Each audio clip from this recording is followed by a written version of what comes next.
Hello and welcome to the fourth in our series of sessions as part of the AI Spring series for the Doctoral Consortium. The Doctoral Consortium is something we set up in order to share ideas among doctoral students and people and others worldwide. It makes no sense anymore to have a single classroom with individual people working together, and when we can have a shared platform and share ideas all over the world. This is a thesis behind the Doctoral Consortium. The Tongji University has also been hosting some of these, and this is one hosted by the FIU DDes. Today's session then is addressing AI and the future of the office. So before I actually talk about our session today, let me just briefly sort of say that there are a few notices. First of all, for DigitalFUTURES, first of all, the call for submissions for experimental 3D printing with custom materials, that ends on tomorrow, the October the 24th. It's a young call, so please, if you're interested, please check this. Let's check this out. Look at the DigitalFUTURES website. Secondly, there are two other sessions this week. This week, in fact, is the week of Acadia, so there's no session in English. There's a conference in Acadia at the UPenn on Saturday. But we do have a Spanish session on 28th of October and a Portuguese session on the 29th. The Spanish session, Emerging Technologies in Latin America, and the Portuguese session on digital urbanism. So this is actually the fifth in the series that we have, where we've been looking in the first part of the series, looking at the tools that we have just appeared this year. The thesis behind the AI Spring is the idea that this is the year in which architecture is waking up to AI, and both because of the tools that become available, particularly the diffusion models, and also because of the books that are being published. So the first half of this series, we've been looking at the tools themselves, and today we're looking at the way the tools will, what impact they're going to have on the office of the future. We have Patrik Schumacher today, although he's not here at the moment. I hope he arrives. Wanyu, Daniel Bolojan, and Theodore Galanos talking about these things. And I wouldn't hope to get a better lineup. These are the real experts who've been working on these issues. And then in the second series, we're going to look at the books themselves, which are going to have just arrived on the scene. Not all of them published this year, but most of the English ones published this year. And I'm delighted also that we're having joined by Wanyu for the next session. So today, the first session, this is the last session in the looking at the tools, the way things are going to change. And that, to my mind, this is the most important session in terms of the impact of the tools, because I strongly believe that it's actually not the tools that we have now, diffusion tools, that are going to be so important. It's going to be tools that are under development at the moment. So we're shifting from something fairly crude to something fairly sophisticated already, and there's more in the pipeline, as it were. And then the books themselves that have come out that have really made their mark on the architectural scene. And it was what's fair to say that people are now talking about AI much more because of the tools and the books themselves. So today, I want to just open by sort of reflecting in a way on what do we expect to see in the office of the future? What is the future of the office, and what do we expect to see in the office of the future? So I put this journey this question to MidJourney to go and see what MidJourney would come up with, and of course you come up with these sort of extraordinary images. But the real question really is what will the office of the future be like? Will there be such thing as an office of the future? Will it be a physical place? Will it be in the metaverse? And how will people be operating in terms of the office of the future?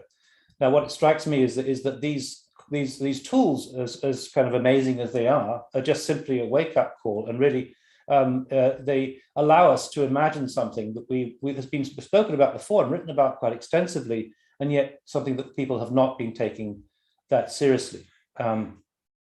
What's my strong conviction is that actually these are just simply sketching tools. They are in their own way quite amazing.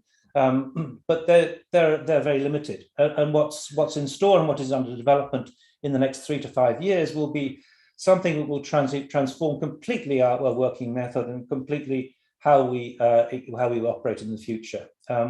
it's always a question of a kind of time lag. When you write a book, you might start 3 or 4 years beforehand by getting the contract and so on. So when the book comes out, it's the result of many years of deliberation on what might be happening. And the same goes with the tools themselves. They take years and years to develop, but when they come out, they often create quite a stir because they've not been seen before. So I want to sort of, like, in a sense, like, just put this out there to say that these things, as interesting as they are, they're not the real thing. I think what's going to happen fairly soon is we're going to have some tools that are completely going to revolutionize the way that we operate. And that's, in a sense, the kind of the things that we're going to address today. I'm delighted to have a good lineup of important people around the world. And it's something that's going on not just in the West, also in China, also all over the place. And it's something that we will see the fruition of very shortly. So let me just finish off these few slides. I always think this, for some reason, MidJourney doesn't show many people in the office of the future, and you wonder whether, in fact, the office of the future will be populated in the way that the office of today is populated. I'm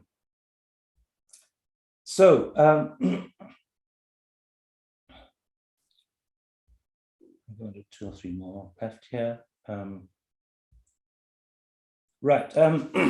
I think we've got some kind of indication of what's going to happen from what we've seen around already. I always, in my book, I mentioned 3 particular episodes that really were wake-up calls in different domains. One was the famous game of chess with Garry Kasparov in 1997, where his conclusion was, we just have to understand that everything that we know how to do, machines will eventually do better than us. The second big episode was the game of Jeopardy against IBM Watson, where Ken Jennings makes a comment, I, for one, welcome our new computer overlords, a kind of tongue-in-cheek reference to The Simpsons, but basically the similar sort of message, the computer overlord. And then finally, with Lisa Dole, the kind of comment that AIs were able to operate at a level we simply couldn't even comprehend. AlphaGo showed us that moves humans may have thought are creative were actually conventional.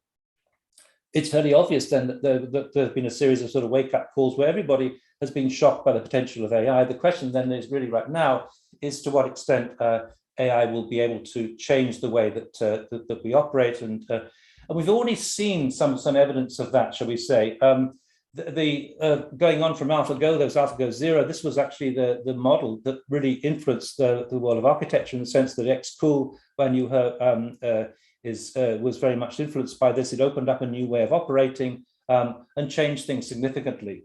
What I'd also say is that the evidence already that we can see from some of these tools all point in a certain direction. This is a project by SpaceMaker AI that was fairly conventional, but what was interesting about it was that it was able to come up with a sort of proposals, ideas, designs that were not one that humans would have expected. No expert would have come up with this. So in many ways, what SpaceMaker was doing was coming up with the same thing as, I guess, what you'd call move 37 in game 2.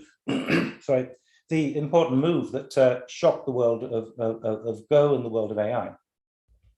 Not only that, but Harvard Hochler makes an important point that clients are increasingly expecting their architects to use AI. This is, I think, a presage of the future. I'm absolutely convinced that we will all be using AI for whatever reason. And that, in a sense, is really what we're talking about today, the eventual impact of AI in the office, not just simply a sketching tool, but something that's going to automate the whole design process and radically change the way in which we're operating. I'm delighted to be able to welcome as our first speaker, Wanyu He. Wanyu was working for OMA for several years for Warren Koolhaas, hence the name of her company, XCool. And they've been building up consistently in Shenzhen a very impressive profile, developing their own software. Wanyu, I think, is going to be one of the people who are going to be playing a huge difference, making a huge difference. Wanyu is also a candidate on the FIU DDes. So I'd like to welcome Wanyu and invite her to share her screen. Wanyu, welcome. Yeah, thank you, Neil. I'm gonna share my screen. Okay, can you see the full screen now? Yes? Okay. It's my honor to be here again. As Neil introduced, yes, as X-School, we did quite a lot of research and practice in AI and combining architectural work. So today I would like to share some of our research here and practice here. First of all is what can AI do with architecture? Yes, Neil has already shown something, but we think in a practical way, there's a four kinds of methodology that AI can work with architectural field. Firstly is discrimination, and secondly, evaluation, thirdly, reconstruction, and finally, generation. So these four steps are each goes deeper and deeper. I mean, the technology itself become more complexity than the previous one. So first of all, of discrimination, quite a few years ago, like 2021, that we worked with DigitalFUTURES, and then we had this workshop that we used the street maps. I mean, especially the street elevation shots from Google Earth, and the students in our group, they're using the AI to do the discrimination, to help people to understand what is the passive zone and what is the active zone. And this is a very basic usage of AI. I mean, by using this discrimination model, we can easily find out which one is, I mean, those parts usually need people to see through it and give a final definition. But now AI can help us to easily define the street, where is the active zone and where is the passive zone. So this is a very basic usage back to 2017 or 18. And the next year of the DigitalFUTURES, we also did another workshop that we are using more data and also some other models to predict the suggestions, and also like what is going on the street. For instance, is there enough greenery, or there's a lot of hard pavements, or there's some empty space, etc. So by using evaluation, we can get a more quantitative result out from all those analyzing. So AI is not just to help us to discriminate, to define what is what A to B, but also can give us a result with a more quantitative way of analyzing as a result. So that will help us to understand the city better, and as well as the surrounding of a potential project. So this is a secondary usage of AI. And thirdly, as you maybe already saw this image before, the reconstruction, we did this in 2019, April, and we call this, this building does not exist. And how it goes is using the GAN model to generate images. But you can see the model there is not that high quality. We trained with a lot of, I mean, over millions of the modern architectural style images and get the results down. And you can see when it's trying to generate, reconstruct, let's say, from all those learning or training data towards more people could reading this type of modern design. Yeah, it's become more clear and clear. And this model will give us a hint that we might can understand from a building A to building B to building C. I mean, the procedure in between, which is something when we as a human being or human architect, we absorb a lot of experience during our tour, or we saw some images on the magazine or some other architect's work. We have some ideas in our head. But eventually, when we're trying to design something, we might mix something up in our brain, but we cannot tell which is what. But here, the AI can help us to really show from A to B to C how it works, and how can we deliver our message from our brain to the audience, to your clients or collaborators. So I think in this way, the AI can really help us to express ourselves. And here, this is just the outcomes, which are images, but can we really control the outcomes? So we stepped further after this reconstruction model. We input an area that we call it sketch tool. We can have the architects or anyone basically draw something on the left side, anything. And if even this one looks nonsense, for instance, here looks like a mountain, but then we can have a result be generated on the right side. Somehow looks like this guy draw the thing, look like a rendered outcome out from the drawing. So in this way, the model will not be, out of control. A lot of people always say AI here is more like, or deep learning is more like a black box. But here, combining with this area, this part that AI can show us the in-between procedure, and here we can do the controlling, then I think AI can really be seen, be touched, or be linked, work with us, not just to generate something, we can likely get it.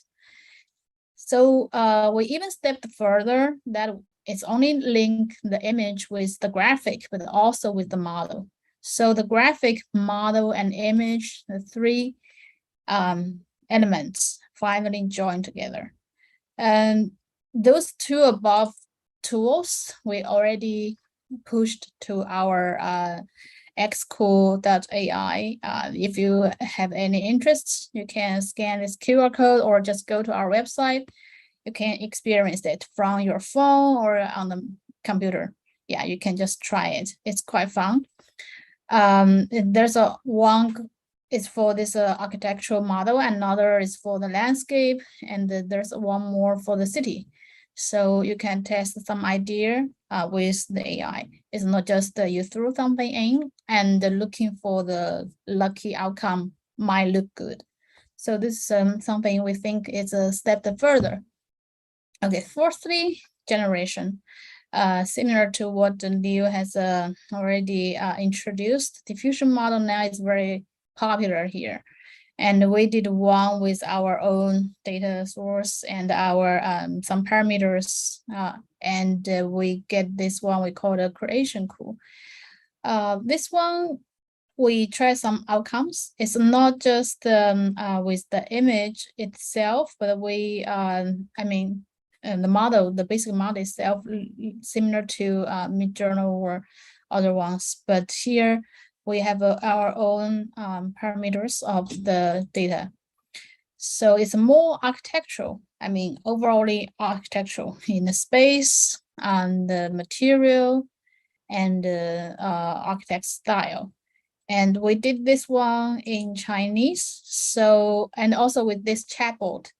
So we can, you know that we're using WeChat in China, and here we can have the conversation with the chatbot. For instance, we input a sentence, and then it will come out this result. So a small villa surrounded by water with green foreground and mountain background by Zaha Hadid. So the outcome, we think this outcome is quite interesting. At least they give us some feeling. It looks like something, right? And then we also tried other descriptions, or like here, a concert hall located in the city is pure gray with concrete facade, real street sense, modernism and the dramatic lighting by Theodore and DALLE. Yeah, the outcome we think is a bit like what we are looking for. And the further library by Norman Foster, and our art, whatever you input in the front, there's a style of the architects. Those are the categories we are more aiming with. And Frank Gehry, we think this one are really Gehry, but be honest, those ones we think are really play with the images. So the question is, how can we work with AI, not just play with it for inspiration? So what we did as Xcool, we did our own design tool. We call it Xcool Design Cloud, which we already developed for 6 years from 2016 on. Our principle behind this is, first of all, we were trying to understand the existing workflow of architecture office. There's basically 24 steps. Sorry, I didn't translate all the graphics in diagrams in English yet, but I can explain that there's 24 steps. Firstly, you have to go through all the regulations and check the surrounding and analyzing the GIS topography, and also testing the task list, what is the programs needed. And then you start drawing and the sketching and trying to do some modeling, and then you need to check, blah, blah. And there's a lot of things you have to do with a dozen of softwares, because we don't have a software that can cover all our demands, from the analyzing to design to modifying and to other aspects. So here we analyzed all those working flow, and then we conclude that actually what architects did is just the 6 steps. Firstly, we do input. Whatever input we got from the internet, from the coding book, from all other parts, sorry. And also, secondly, we do the design. We do the requirements testing, and also do the drawing and the layouting. And thirdly, we do modification, we do checking and synergizing output. Okay, this is the 6 steps. However, we don't have 6 tools as well, so we have to do all these things one by one. But our principle is, can we join these 6 parts into one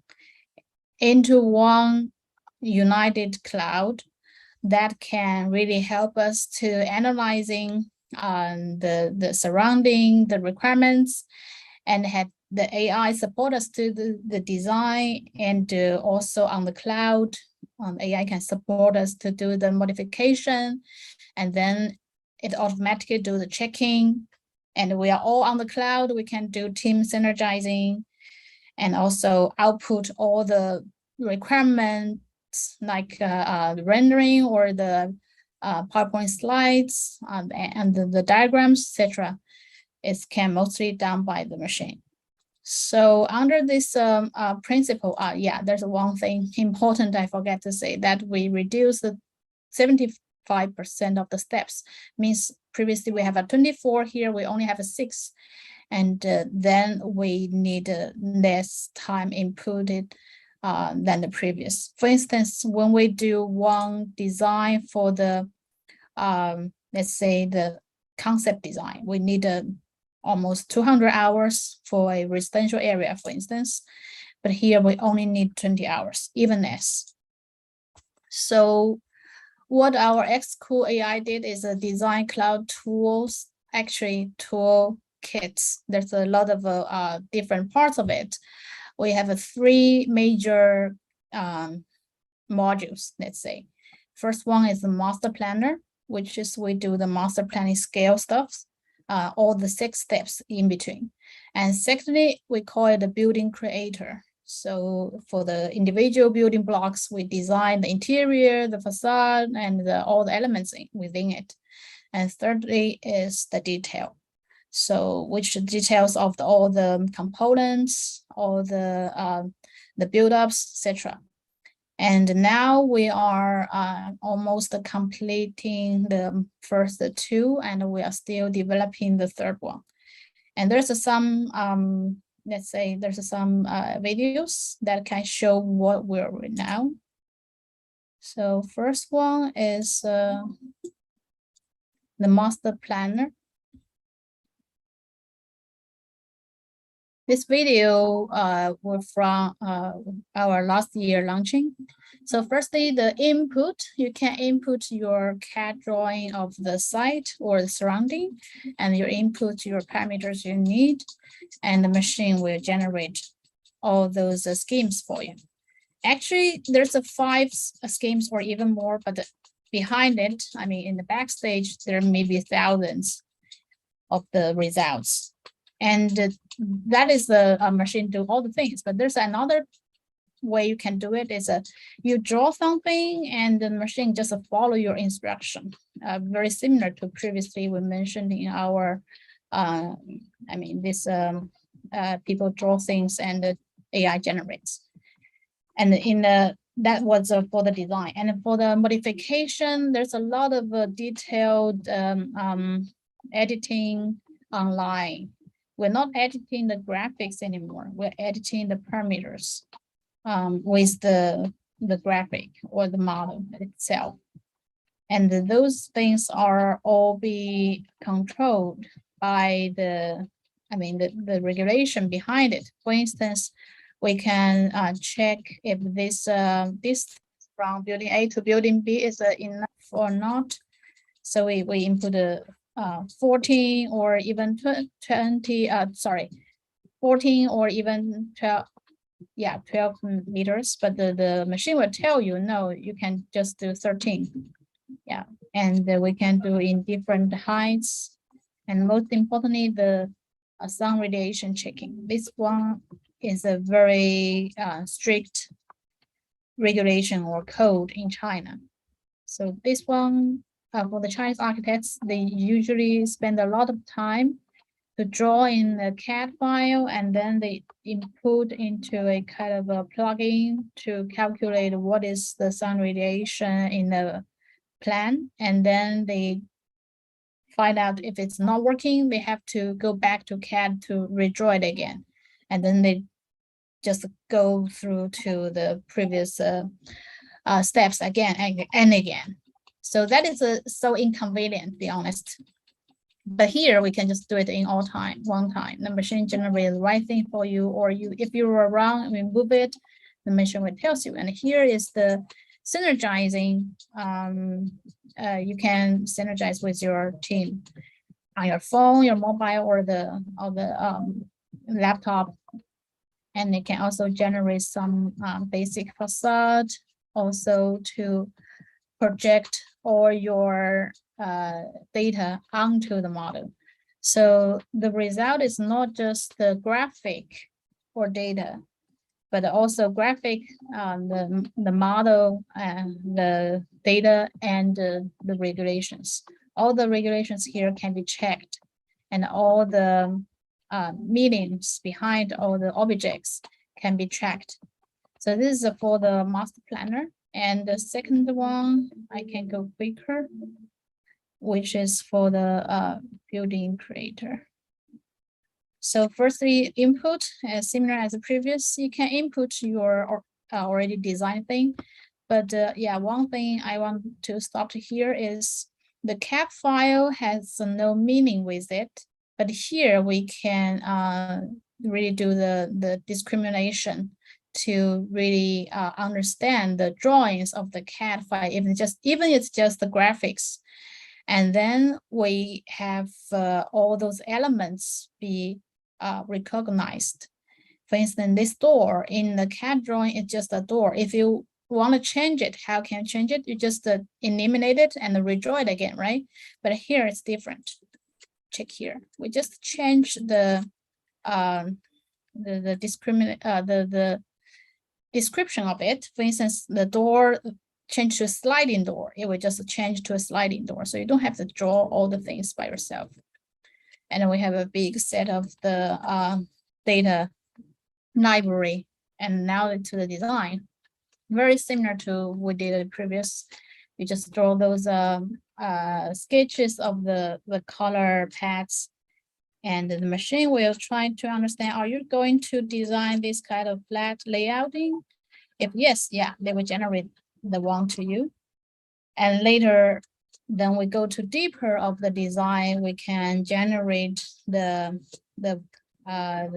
concrete walls and the structure and the core, for instance. It seems it is a little bit delay of the video, but it's fine.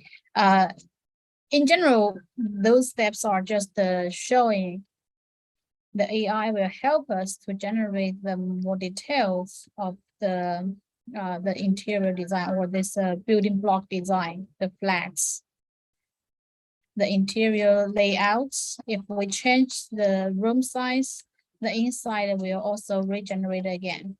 It's not just in 2D, it's in 3D. Just the people are more get used to the 2D views. So the viewers, it is 2D, but the objects in 3D. And similar to previous one as well, that all the editing can be did online with the shortcuts, and they just can key in all those parameters to change your graphic and the model itself.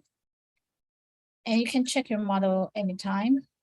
And also we've kind of embedded the regulations of all the Chinese codes into our system. So our codes can cover over, in China, like let's say 90% of cities regulations. And it will help us to check the areas. For instance, in different cities, there's a different way of checking because of their local inspection are different, maybe similar to the States and in EU, European Union. Similar here, if you change to the kitchen is too small, the machine will tell you, no, you cannot do it because it's not fit to the regulation. And also here we can start to do the analyzing. Finally, we do the outputs. The CAD drawing is already done, so you can output the CAD drawing. And also, if you don't need CAD, of course, you don't need the CAD. Then you can have this Photoshop outcomes and this colored layouts already done. Okay, let's go to the final one. Is the detail one. And detail here, we are using a different way because here we did with the prefabricated buildings, especially for the MIC, modular integrated module. Okay, let's jump to here. Yeah. First of all, similar to the previous one as well, we have all the units be designed. We can design the units by any, we can just change the unit types, or we can change the size of the units. Sorry, this is a lower voice. And also we can select what kind of units we want to put on or use onto this land, and the machine generate different layouts for us. And the interior, yes, we can do the changing. But the change is not just for the layouting changing, but it's all include all those MEPs, electronics, or all the structural, all the other elements, components with it. So you don't have to change the architectural layout first, then ask the structure engineer and mechanical engineer, they join you to follow your change. Because as you may change again, then they have to follow again. So this kind of, wasting of time can be saved because of all the things are all associated together. And also not just the model again, it's also with the model and also the data. So the model change, the data will be followed to change. And yeah, we can also output the BIM model as a Revit or IFC. And there is one interesting example to share as the ending. This is a real project we did with a prefab factory and a contractor, which is one of the largest in China. This is one of their sub companies. And this one we did with them as a hotel. So we started with the planning and also the interior, the overall design. And we linked to their factory, even helped them to faster their construction. So first of all, on the site, we're using our tool to help them to understand the land subdivision. And with the land subdivision, there's a lot of possibilities we can select. And eventually, machine gave several of the possibilities.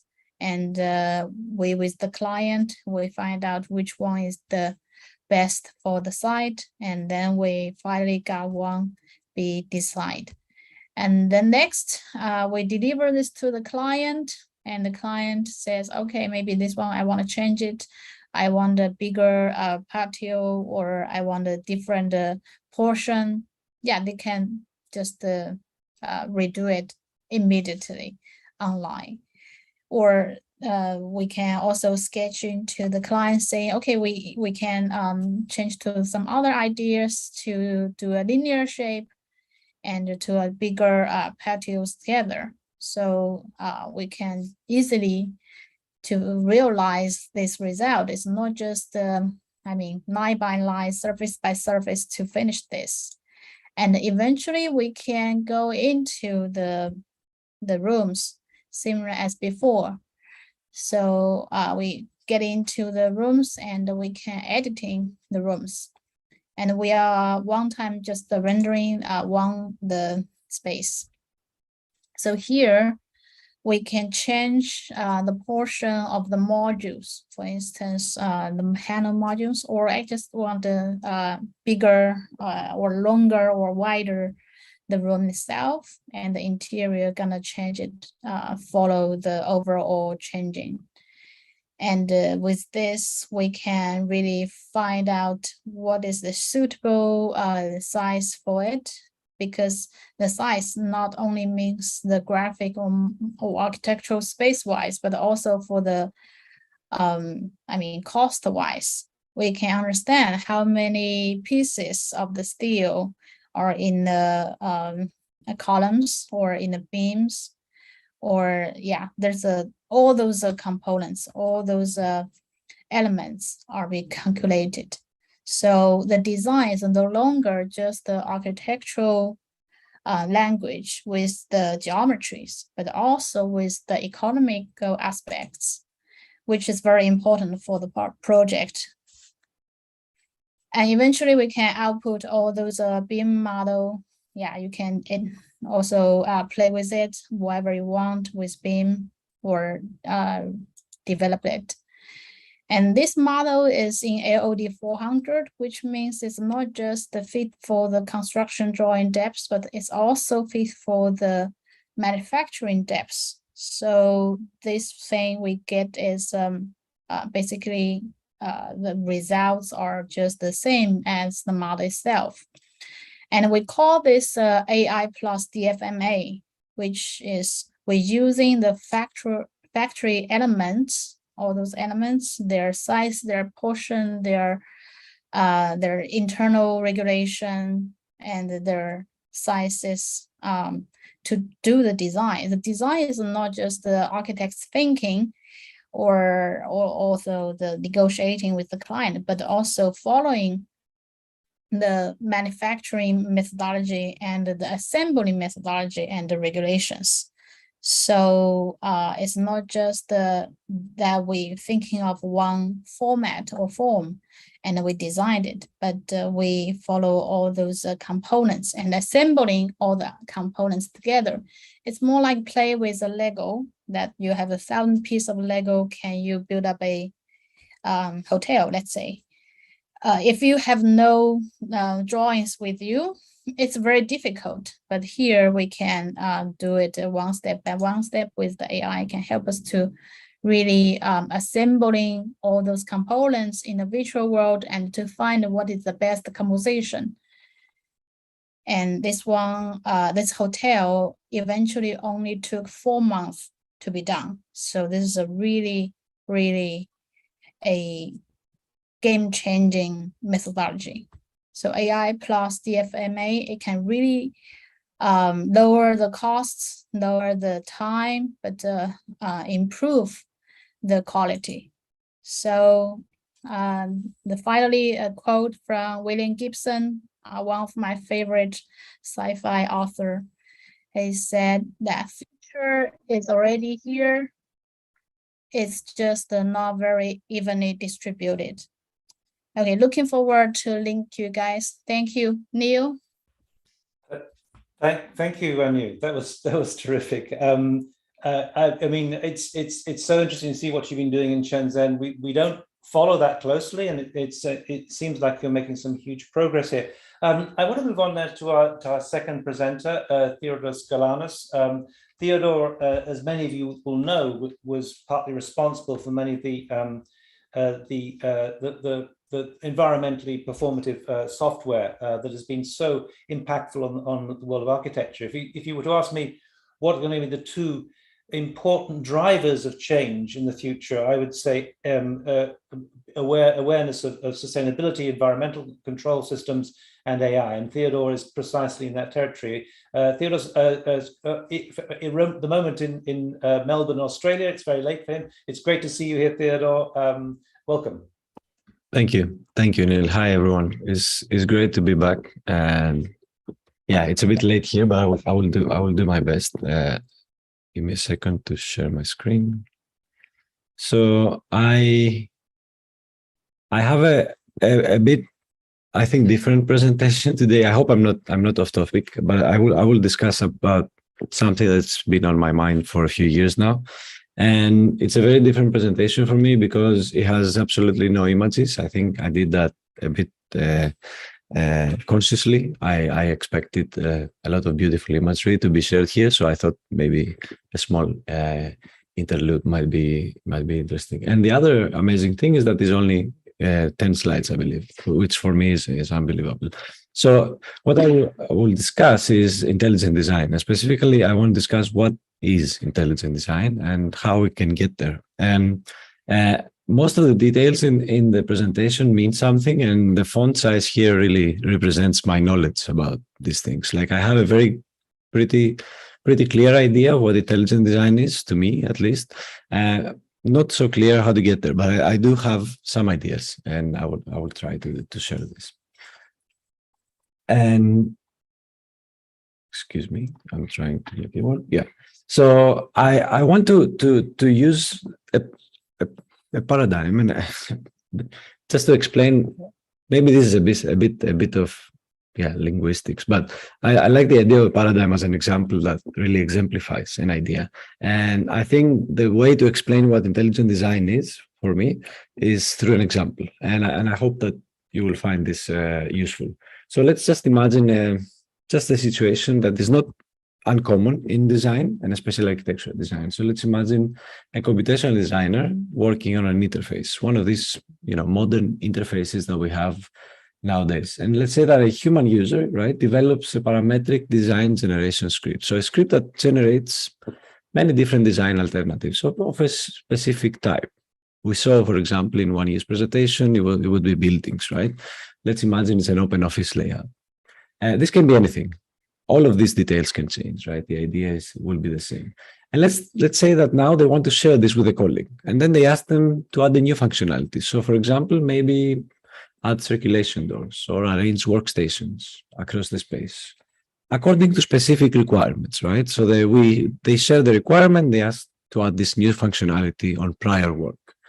And in our current practice, adding new functionality on prior work, especially when that work is not yours, is very complex. It's very difficult. Anyone who has done this, they know that this is very difficult. It would take like a few hours at best for a very experienced user to do this, right?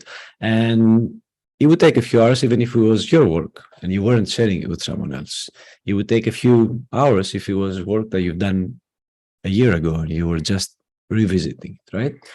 And yet, any human, undoubtedly anyone in this call and many watching us, not just a designer, any human, can do this in a very easy, intuitive, zero-shot way, right? they can do it with very little training. I actually tested this with my son. So I showed him what windows are, and then I gave him a layout, and he could do it instantly, no problem, right? So this is the idea of intelligent design, right? And this is what I mean by intelligent design. It's not just enabling new functionality, which is amazing. It's not just being, more efficient, scalable, and creating, let's say, new things, but there's also this idea of zero-shot generalization, the ability to do any kind of task, right? And to go back to Neil's quote from Kasparov, I agree. There are a lot of AI models for years now, maybe even 10 years now, that are superhuman in specific tasks. But that's within specific tasks and not across tasks. And this is, I think, where intelligence plays a role. So this is kind of like my usual juxtaposition of intelligent design and design intelligence. So what are the core aspects that we described just now of intelligent design? It's something that is independent of any design interface, software or system. I really believe that. So every time, so if someone, let's say, tells you that AI for design has to happen within specific interfaces that are common, for example, then that's not intelligent design yet. It's just an application of AI, I believe. It provides a frictionless human and system collaboration. So we need to be able to collaborate in a frictionless way, and we need to have a language that we can use to collaborate, and that might be natural language, or it might be something else. It needs to learn from and adapt to different types of human feedback. This is very important, and it's one of the biggest current trends in AI research, learning from human feedback. And like we said, it needs to generalize across any task, even tasks we don't know yet. We don't know that they exist, and in zero-shot manner. This is the difficulty, right? So it's not just generalizing across a bucket of tasks, a group of things that we know we want to do, but it's also a system that might be capable to generalize, to be able to do a task we don't know that we need to do yet. And of course, it has to be cost and time efficient at scale, and enable open-ended exploration, novelty and surprise. I think also surprise and novelty was mentioned in the presentation so far. And at the end, this is important for me. It's probably not so important for intelligent design itself, but it's very important for me, is to be accessible to all, right? If it's something that requires expert knowledge and, high amounts of expertise and difficult to run systems, then it's not really intelligent design in a way. Okay, and what is the core aspect of design intelligence? It's very simple. It's the data-driven intuitions we get through intelligent design. So this is kind of like a quick explanation, and mostly like I wanted this presentation to be a discussion opener, let's say, to discuss about these topics. But I find that these aspects are very important. So now this might be my only image. It's not really an image, so I'm not counting as an image.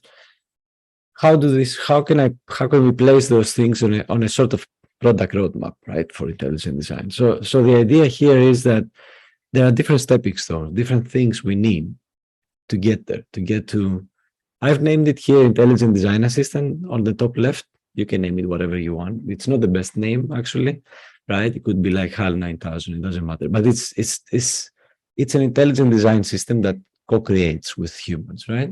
And to get there, we need to get through quite a few steps. We need generation. This was mentioned. Wanyu mentioned it as well. We need generation. We need to be able to generate diverse outcomes, right? I think we need to have semantic generation. Why? Because again, accessible to all. Language is accessible to all. We can describe our constraints much easier than hard coding our constraints, right? Describing our constraints is what I mentioned the example earlier, where I simply describe to a 6-year-old what a window was and where it should be drawn, and then it just happens, right? Instead of multiple components and ranges and values and limits. We need surrogate models. Again, this was mentioned. We need to be able to evaluate at scale, very important, right? We have very expensive evaluations compared to AI, actually. Most of AI evaluations could be instantaneous, milliseconds or microseconds, and they do billions of samples, right? Our evaluations can take up to days. It's not feasible. We need surrogate models that bypass that. And we need to use those two to explore. And I think we can do this with quality diversity. I don't have time really to go into details because, you know, we only have a 10 to 15 minutes presentation, but we've discussed this before and I'm happy to discuss later. But we can combine those two things, the engine for evaluation, the surrogate model, and a diverse generator, something like the models we saw already and we will see later, to explore, to really explore, to properly explore across really large design spaces, right? And then, very importantly, I think to get us forward, we need to learn from human feedback. We need to have to create processes that capture this feedback, capture expert knowledge in some way. And this is very, very expensive, incredibly expensive. The most expensive and painful part of data collection is no longer a general pre-trained model like Stable Diffusion or MidJourney that we saw. We can't just go and get billions of images and expect it to do a specific task. It will fail. Even these models that are incredible, if you ask them to do a very specific task with specific constraints, they just cannot do it, right? So we need task-specific models, and to do that, we need to collect human feedback. We need to somehow create processes that collect structured, labeled, and expert knowledge in the form of possibly human feedback. And then, if we have all this, we can start searching for zero-shot task and interface generalization. I added interface here because I think it is very important. This is another part that might seem a bit alien to people when I explain it, but a truly intelligent design system doesn't have an interface. What does that mean? It doesn't mean that we're not drawing anything, because we still need to draw. We still are visual. We need visual outputs. It means that it can adjust its interface to anything, any task that is that it needs to happen, right? It can, for example, if we were needing to add some new element like windows or partitions, it should be able to adjust its interface capabilities to allow these elements to be visualized, right? And why we need to do that? Because simply we cannot have an interface that can do everything, right? And when people have tried, and maybe people are still trying in a way, I guess in some software, it gets very complicated, right? So we need to adjust across tasks and across interfaces. And there's a wonderful paper about this, actually, that I can share later. And once we have all these things, we can get, I think, closer to intelligent design, right? That's the idea. And you can see here the maturity and innovation, right? We are not very far away. Semantic generation, it's quite mature because we already have it. Like everyone in this call has probably used, and they will show examples and outputs of semantic generation, right? Surrogate models, we do have it. We have created as well a surrogate model for very difficult evaluations. So it's possible. And of course, there have been surrogate models for decades now in other domains. Learning from human feedback, it's something that is happening very, very rapidly right now in AI. Quality diversity is again a domain also very practical, and I think with many applications going on. So all these things, they are not out there in the realm of fantasy. They're actually tangible things. We just need to find ways to connect them. So on my side, or on our side, I have tried, and we have tried to do first steps in all of these things. So, for example, prior work like architects and infrared worked in semantic generation and surrogate modeling. And I think within my current position with Oricon, we have started exploring across all of these fields. Because again, and I think I will speak about this a bit later, it has to be like this. It has to be experimentation in diverse ways, right? We need to search for many stepping stones to get there, because quite simply, we don't know how to get there, right? So there is a lot of work that's being done on semantic generation, collecting human feedback, and surrogate models that can do anything and not just one thing, exploring and even learning how to evolve things, right? So I won't go into details, of course, there's no time, but I'm just saying that these are not just ideas in my mind, they're actually practical things that are ongoing, and I'm happy to discuss about them later. And if we kind of structure these things, again, similar to how Wanyu structured, had the framework earlier, I have a very similar framework, I would say. I think there is like 3 stages, and there is a 4th one that is implicit, and I want to explain. There is the stage of generation. So at first, we need to be able to generate.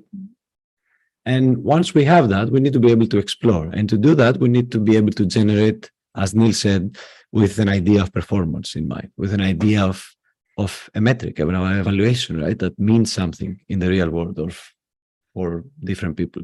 And actually, we need a lot of metrics. And once we have those things, if we allow the human to be in the loop, we can also do adaptation, right? We can learn to adapt these models according to human feedback. And we can do that. This is very important characteristic of human feedback. We can do that with an order of magnitude less data that we need for pre-training, for the models that you just saw with stable diffusion and all these things. And yeah, there is another step that I can discuss earlier, right after. So for generation, as I said, we need to be able to efficiently generate large diversity of designs, right? Including those that we have no data or even interfaces. So this is another important step, right?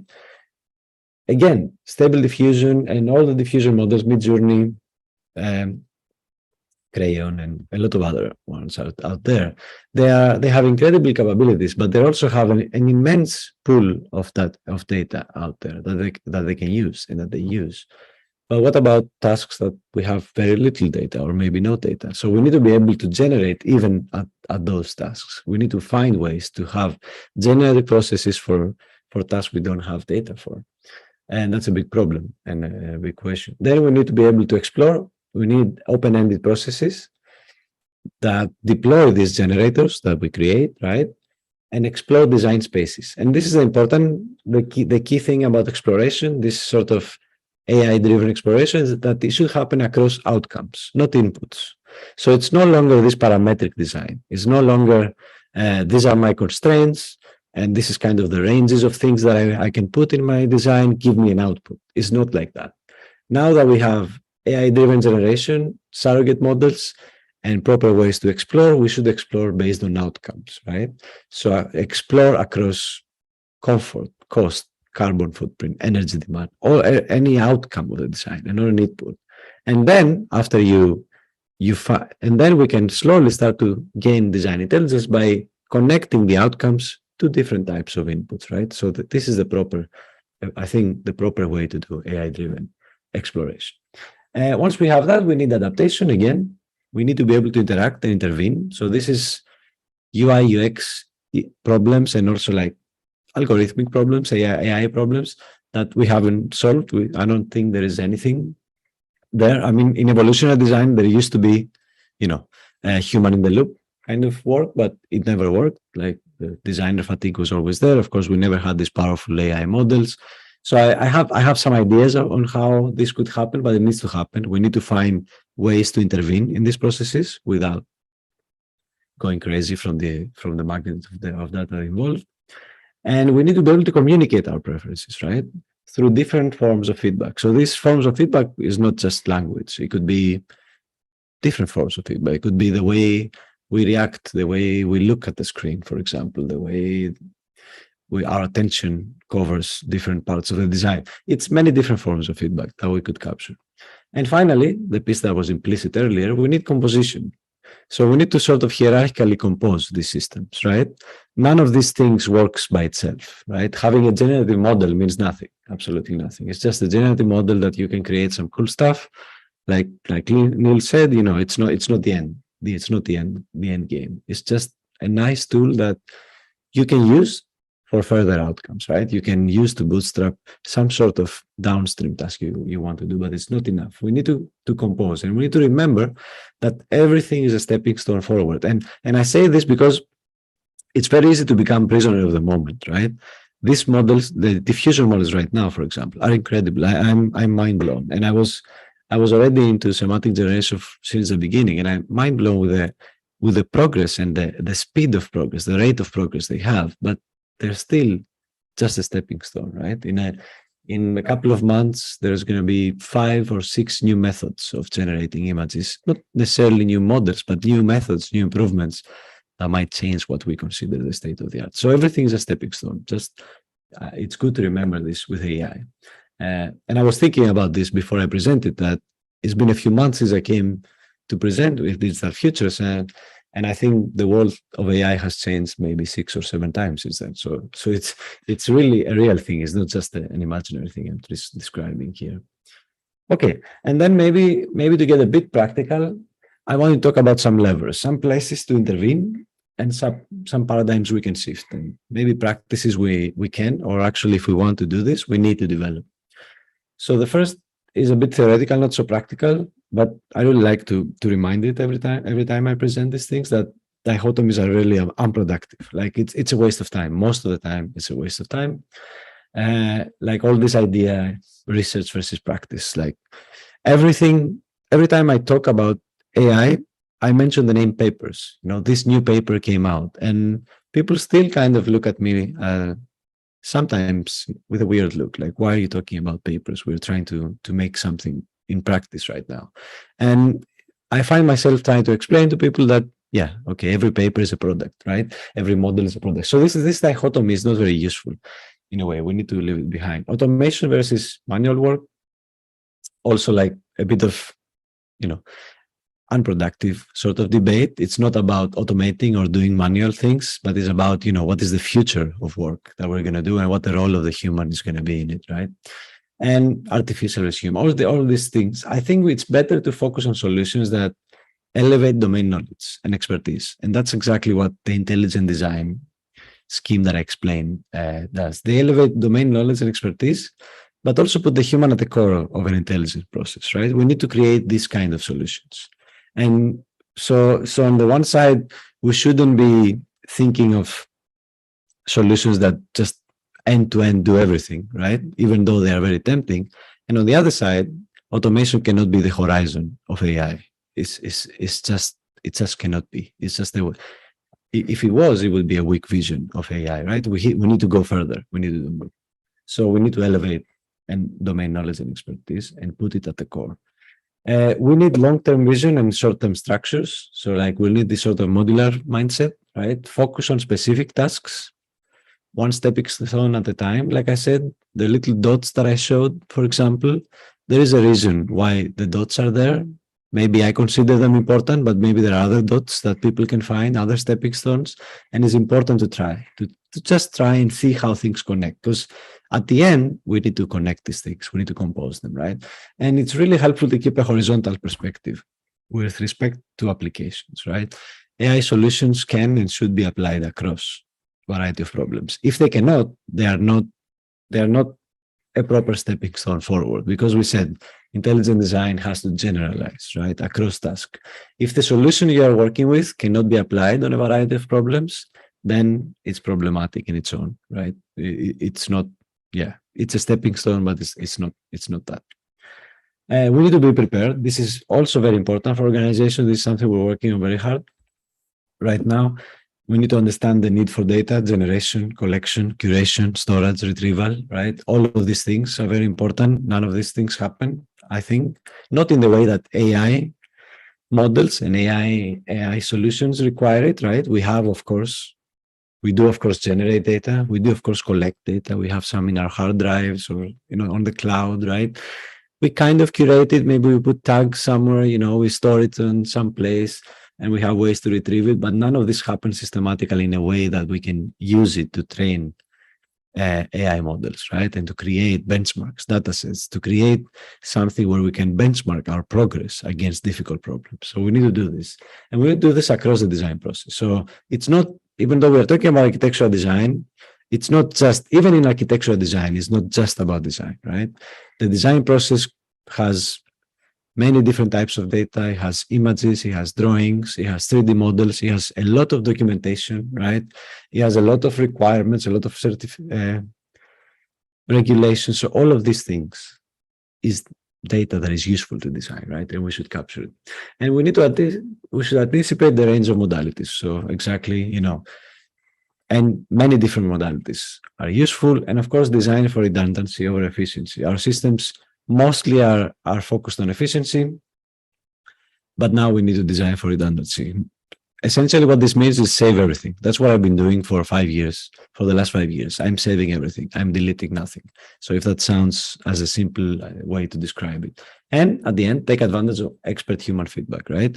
It's very important. Again, working on a large organization like Oregon, I very quickly realized that expert human feedback happens everywhere around me, everywhere, all the time, every day, every single moment, perhaps. So it's not that we need to create processes that enable it. It happens already. We just need to capture it in a way that is useful, right?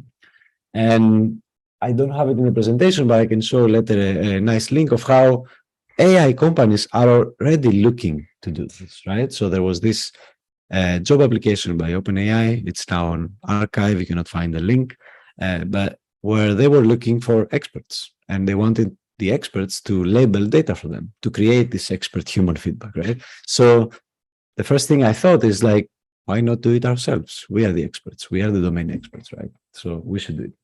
Develop very easy to use pipelines. So we need lightweight experiments, right? A few lines of code, simple, anyone can use. It's really important for anyone to use, really important.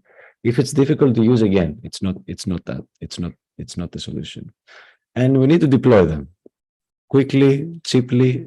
Compute, thankfully, is getting cheaper, and allow for all these productive failures to happen. And I'm really happy to see how the architecture and design community has embraced, for example, diffusion models and image generation, not because I think they are the future, they are part of the future, undoubtedly, but because I see people who probably didn't have connection to AI, to deploying models, inference, training, fine-tuning, all this, even the words themselves, to get exposure with this, right? They open a Colab, they run a code, maybe they start editing that code, they create their own data sets. All these things are very important. So we need to allow for this interaction to happen with the community. And then at the end, we need community over products. So we need to embrace the value of not just open source culture, but accessible culture, right? And take advantage of the community. So I can't stress enough, and I think this is very evident lately with the latest developments in AI as well. And we can see, for example, how organizations like Stability, for example, or Illustrator AI or Hugging Face, how they create so much value because they focus on community over products, right? Product is an outcome and a byproduct in a way, but the community is the goal, right? That's the goal. And we need to look for out-of-domain collaborations, cross-domain collaborations, right? So, for example, I don't think there is an AEC company in Hugging Face yet. I think that's unacceptable, and I'm actively trying to change it if I can. Like, why isn't a company with an open source model there in Hugging Face, along other 30,000 open source models that everyone uses, right? I do have the architect's dataset and model there open source, but it's not the same, right? It should be more.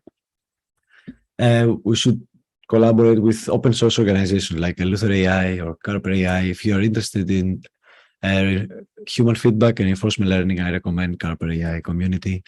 There's many different projects running. One of them is also an extension of architects, so architectural design with human feedback. So if anyone is interested, just let us know. And more, like there are many opportunities to take advantage of communities. And of course, I didn't write it here, but hopefully maybe we can create within industry communities, right? Why? Because I think I've discussed this a few times. The irony or the tragedy perhaps is that none of us have enough data to do anything at the scale of pre-training. Like maybe if we all come together, maybe we have something close to the scale of ImageNet, right? So who knows? Maybe we managed to collaborate also within domain. So that was from me, and I hope it was. I know it was a bit off topic, but I hope it was useful as a conversation starter. And I want to finish with this Paul Valéry quote that I think it becomes more true every day, that the future is no longer what it used to be. And I think I say this to myself every other day with respect to AI progress. So that's a positive thing, though, I think, because things change so fast that we can all contribute in a way. We can all come up with an idea to contribute, and we have a lot to offer to AI, a lot. And I think that should be something positive that we should get. And thank you so much. Thanks, Theodore. That was terrific. I've got a lot of questions I want to ask you, but let's save those for later. Let's move on to our next presenter, Daniel Bolojan. Daniel has got a very, I think, unique position in the sense that he straddles both academia and the world of practice. He's currently an assistant professor at the Florida Atlantic University, where they're setting up some really exciting new programs on AI and creativity. But prior to that, he was working with Wolf Prix at Corp Immelblau in Vienna. In fact, he still remains with Corp Immelblau and has been masterminding a number of their AI-based projects. So it's great to see you, Daniel. Welcome. Thank you, Neil, for the invitation. Let me share the screen and let me know if you can see it. Okay, is it working? Yeah. All right. Something happened and I didn't really have time to put together the presentation. So I just put together a few slides just to start a discussion in a way. So for me, this question about which is the future of the office, of course, is very intriguing in a way, as very often in a way, future is unpredictable. But I'm always looking at it as what we can do is we can participate in a way in shaping this future. And it's also based on Dennis Gabor, for example, observation. He's the inventor of the hologram, and he got the Nobel Prize in '71 in physics. So he was addressing, or he had a similar view where he was saying that the future cannot be predicted, but futures can be invented. So then the best way we can predict the future of architecture, I'll say, or the architectural office, is by building it, being part of it, being part of that future. Okay, let's move. So my position from the very beginning, when I started working with neural networks, was that rather than relying on only computer science advancements in shaping the future of our profession, we have to begin to develop our own AI methodologies and tools. And I believe that this could be an attainable goal if we have a stronger industry, academic, research in a way partnership, as developing custom tools in architecture practice is very expensive. So I think that kind of cost can be offset in a way by having collaborations with academia. I think that this is happening also in computer science. You have a lot of research and there's collaboration with different tech companies in a way doing that. Mostly I'm going to talk about the DPMLab project then, because this is the project where I'm applying AI in practice. So with the DPMLab project, we are actively shaping, in a way, the future of DPMLab office, the way we interact with the tools, and the way we are designing. So we are looking at possibilities that the possibilities that could open up if a practice, in addition to its ongoing work, would be able to uncover insights from the archives of its entire recorded project history and combine this with the added intelligence of in-house development of novel neural networks. And on another hand, we are also looking how to connect these new insights with this ongoing work, where rather than simply evolving in a traditional way through the experience and knowledge of our employees, we can also somehow augment this evolution with uncovered insights. So we start to develop a federated learning model where our network is not only a centralized network, but we are working on having for every single device that we have in the office, every single computer, to have a sort of network that trains locally, that learns from the user in a way, interaction and preferences of the user, and then all those are collected into a pool, and then that pool leads to a consensus, and that consensus in a way it's translated into the main network. So the DPMLab network is composed of multiple nodes that may automate partial processes and thus streamline the overall workflow. Or in other cases, we have nodes that are helping us amplify intelligence of the practice. And we are playing with these two terms of augmentation versus automation. So the team, I'm just going to go briefly through this for those of you that don't know. So we are always looking at this kind of topics of organization, technical aspects, Gestalt, and we always look at aspects where you can automate, augment, and so on. Yeah? So there are benefits, I'll say, of automation, and depending on certain things, like, for example, to have surrogate models for or different nodes that deal with aspects of environmental simulation, are aspects that are more pragmatic, like clustering or creating different families of panels in this case. So for us, this is quite important because sometimes automation in the context of an office, it's extremely important, yeah, because because it allows us to explore certain ideas that are very risky and that are very expensive wise, cost-wise, yeah. So this allows us then to streamline certain things. For example, to run simulations, environmental simulations in an office, an architectural office, it's quite expensive in the sense of it takes a few hours probably to run some simulations. So that translates into money then, yeah. But if you have models that are able to give you from the very beginning, from the early stages of design, if they can give you predictions in a matter of seconds, then suddenly you can explore certain ideas much faster in a way. So we are operating, of course, with all these kind of data sets, different types of modalities that we have. Blau, it's an office with 50 years of experience, so that means we have all the projects, around 900 projects, with all their data, like descriptions. We have sketches, images, renders, render passes, physical models, everything. Yeah, 3Ds. We have all that information. Currently, we started an effort of. We have about 25 people in the office that are creating captions for all the data sets that we have. So it's a very intense, in a way, project at this point. There are certain things that I cannot show today. So probably, hopefully this year, I can show some other progress that we are working on with DPMLAW right now.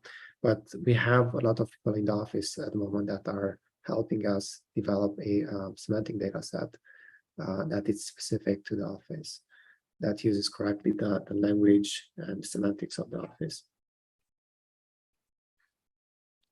But one of the challenges with these AI models is that they are domain-specific systems. And when you use them in architecture as a discrete system to address multiple architectural systems or tasks, they tend to flatten relationships between architectural systems. And this is a problem because for us, always the outcome of architectural process is codependent on multiple interrelated systems. Therefore, we want AI models to be aware of the variety of correlationships that exist between different architectural systems. So this problem was recently also addressed by Yann LeCun, where he's in an article where he's talking about language models, like large language models, and he's describing them as impressive yet shallow. We also published a paper on this topic called "Is Language All We Need?" That we published in Academia this year. And if you think about these models, they can perform impressive tasks, yeah, such as image-to-image translation or image and language synthesis or domain transfers. They can engage in conversations with humans. However, it's just because they can do all these things, it doesn't mean that they really understand what they are doing. Yeah. And for example, an AI model might be able to generate a realistic image of a building, but it doesn't know what that image is a building. It's an image of a building, or even more importantly, that doesn't even know what the building is. Yeah. And similarly, an AI model might be able to give accurate prediction, but that doesn't mean that it understands the prediction is accurate. Yeah. So if you will, current neural networks are like a mirror. And this is a sort of analogy that Yann LeCun is also using. So we can look at them as a mirror. They are very able to mirror almost like the content of the data set. They are very shallow when it comes to understanding. The depth, in a way, of understanding, it's as the depth of a mirror thickness, in a way. Yeah? So in other words, we can say that AI models lack true understandings. And this is not necessarily an issue with the architecture of the network. It's not necessarily that network it's a problem, it's problematic, but rather the problem here is that these networks are constrained to the nature of the modalities on which these models are trained. Yeah. So, for example, the comprehension of language and imagery, it's quite outstanding, but it's still shallow. Yeah. But I think this idea is also reinforced by Jeff Hawking's thousand brain theory. And according to his theory, our brains operate in a similar manner. So the brain produces kind of numerous models of each object using various sensory inputs like visual, auditory, tactile. Yeah? And this model reach at one point an agreement on what they are experiencing, leading to what we perceive as the object. Yeah. So in that sense, the brain then operates like 1,000 brains at once. Yeah. So I see it in a similar way also when it comes to architecture. If we really want to end up with neural networks that truly understand design, then we need other modalities in a way to describe the complexity of design.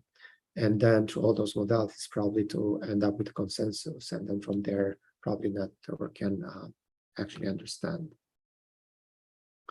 So these ideas were also like something that I was talking about, I think, in the spring in the DDes program, about this idea of I don't see the future as being dominated by one big AI, but rather by a collection of AI models that interact. Yeah? And recently, like a month ago, Blaise and Benjamin Bratton, they wrote an article about this idea of we are not going to have an AI that dominates everything. Yeah? You're going to have multiple AIs that interact with each other, and then the future will be this kind of collection of discrete task-specific or domain-specific AI model that interact with one another. So this is something that also in the case of Copium now, we have this kind of idea of open process where it's not about like, it's always about different methods, different techniques, different users that interact in a almost like self-organizing process. Yeah. So then the way that we structured our network, the Copium network or system, I'll call it, each node in that system, we can easily connect, disconnect, and create different relationships between nodes. Which are very specific then to the task at hand. Yeah. So the node-based architecture then of the DigitalFUTURES project allows our designers in that phase to define these task-dependent strategies in response to discrete design tasks or specific design problems. And the various nodes are always classified in these categories of technical, organizational, formal aspects, and so on. Yeah. In addition to allowing these kind of connections between multiple nodes, the way that we define the DigitalFUTURES system, it enables also combination and blending and exchange of semantic levels between different nodes.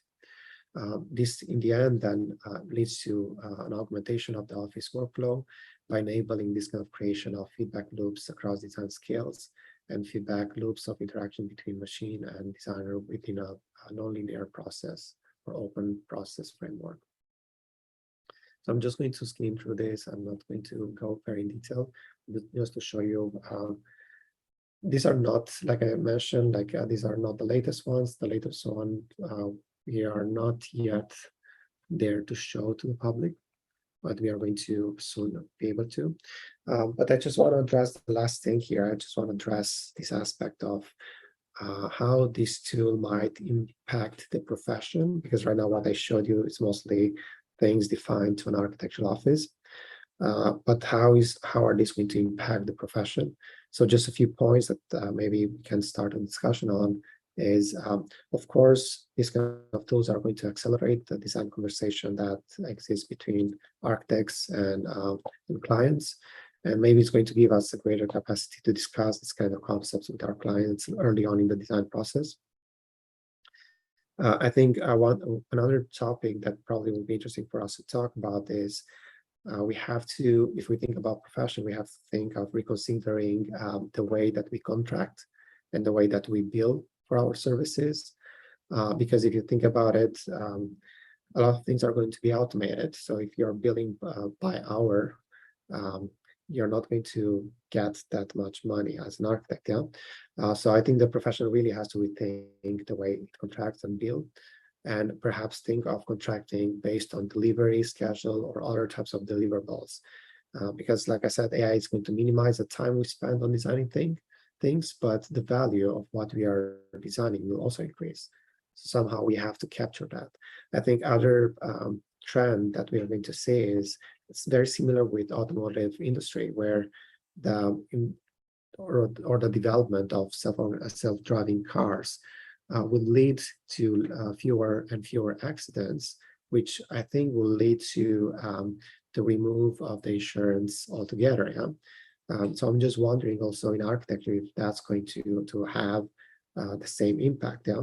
So the more we have tools that automate, and we have AI tools that we can really rely on, if the liability that many architectural offices are dealing with, which is not a very easy thing to deal with, the liability insurance, if that's not going to go away as well. Yeah. And that in turn probably will lead to more and more smaller offices being created.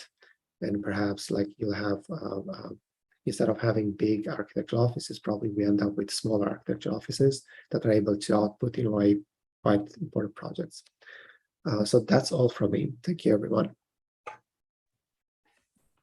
Thanks, Daniel. That was terrific with 3 great presentations. Just to mention, Patrik is not here with us today. If there's an emergency, there's hope he might be able to join us before the end. But let's keep going, because actually we've got a very interesting group on the Zoom discussion, and we also have live streams on YouTube and Bilibili. And I'd invite those who are watching the live stream to send your messages in, and we can ask them send them on the chat, and we can ask them here. I'm struck by all these presentations. I was reminding myself of the comment that Niels Bohr famously made, saying that prediction is very difficult, especially when it's about the future. One of the things I always think about prediction is that the other problem about prediction is that if you get it wrong, it's so obviously wrong, and if you get it right, people say, well, that was so obvious in the first place. But it is interesting, because I think we have here 3 individuals who have been presenting who are not necessarily predicting, but actually working on things at the moment. And I think what we're seeing is coming through is the result of a lot of hard work that's been going on in the past.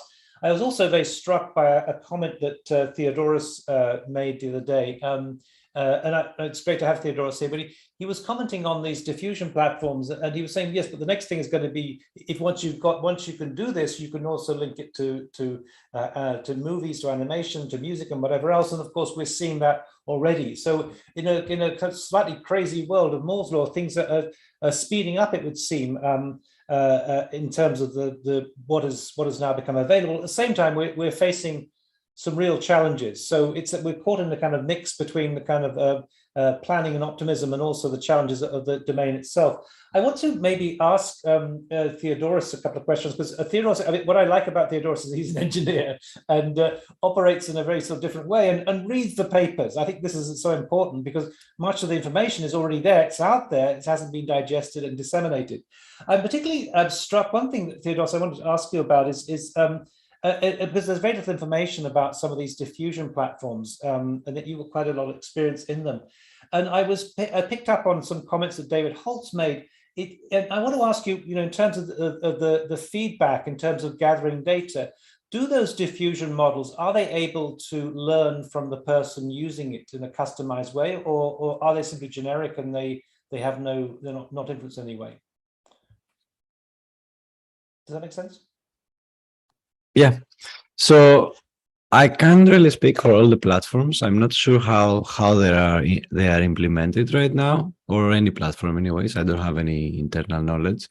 I would imagine that just the model deploying it to generate images doesn't learn from human feedback at all, right? But as I explained in the presentation, you can connect it to human feedback. There was an open source project, and there's a big data set. I can share the link right after for the users, for the viewers, of, for example, aesthetic preference. So the people collected feedback on aesthetic preference between image generations of these models, and they use that reward to fine-tune a model to generate or retrieve images that are, according to those reviewers, aesthetically pleasing, right? So you can do it, and people are doing it. Like I said, this is one of the most rapidly developing area in AI right now. But I don't think the platforms, or I'm not sure if the platforms do it right now, like on their own, because yeah, you would need some process to, again, we need to create those UIs, right? And the experience. So you need somehow to communicate, a way to communicate your feedback, and as a reward in a way. So it's definitely possible though, because you can imagine, you can do it right now actually, because these models are open source. You can download it on the computer, you can generate 3 alternatives, show it to a user, and just tell them which one is the best. And then just put +1, -1, -1, and then retrain the model with this value. So it's possible right now, and it's quite exciting. Yeah, but I'm not sure the platforms are doing it yet. But it's definitely the future. I think the way forward, if we want to do useful task-specific models. So like if we want models that solve problems specific, that's the way I think we should go. Yeah, I noticed on MidJourney there are these little icons, smiley icons, where you can vote on whether it's a good or bad outcome. And I'm assuming that that's one particular way of getting sort of feedback into the system. Yeah, it could be. Yeah. For example, in AI Dungeon a couple of years ago, if I remember correctly from a public presentation, they generate stories. So it's a language model. They do like Dungeon Master stories and, science fiction stories. And they would generate multiple outputs, and the user would select, I like this one, let's go from there. So which thread do you want to follow? And that's how they would do this with 2 different models, and they would use that signal to see which model was better in a way. So yeah, those simple binary preferences work well. Yeah.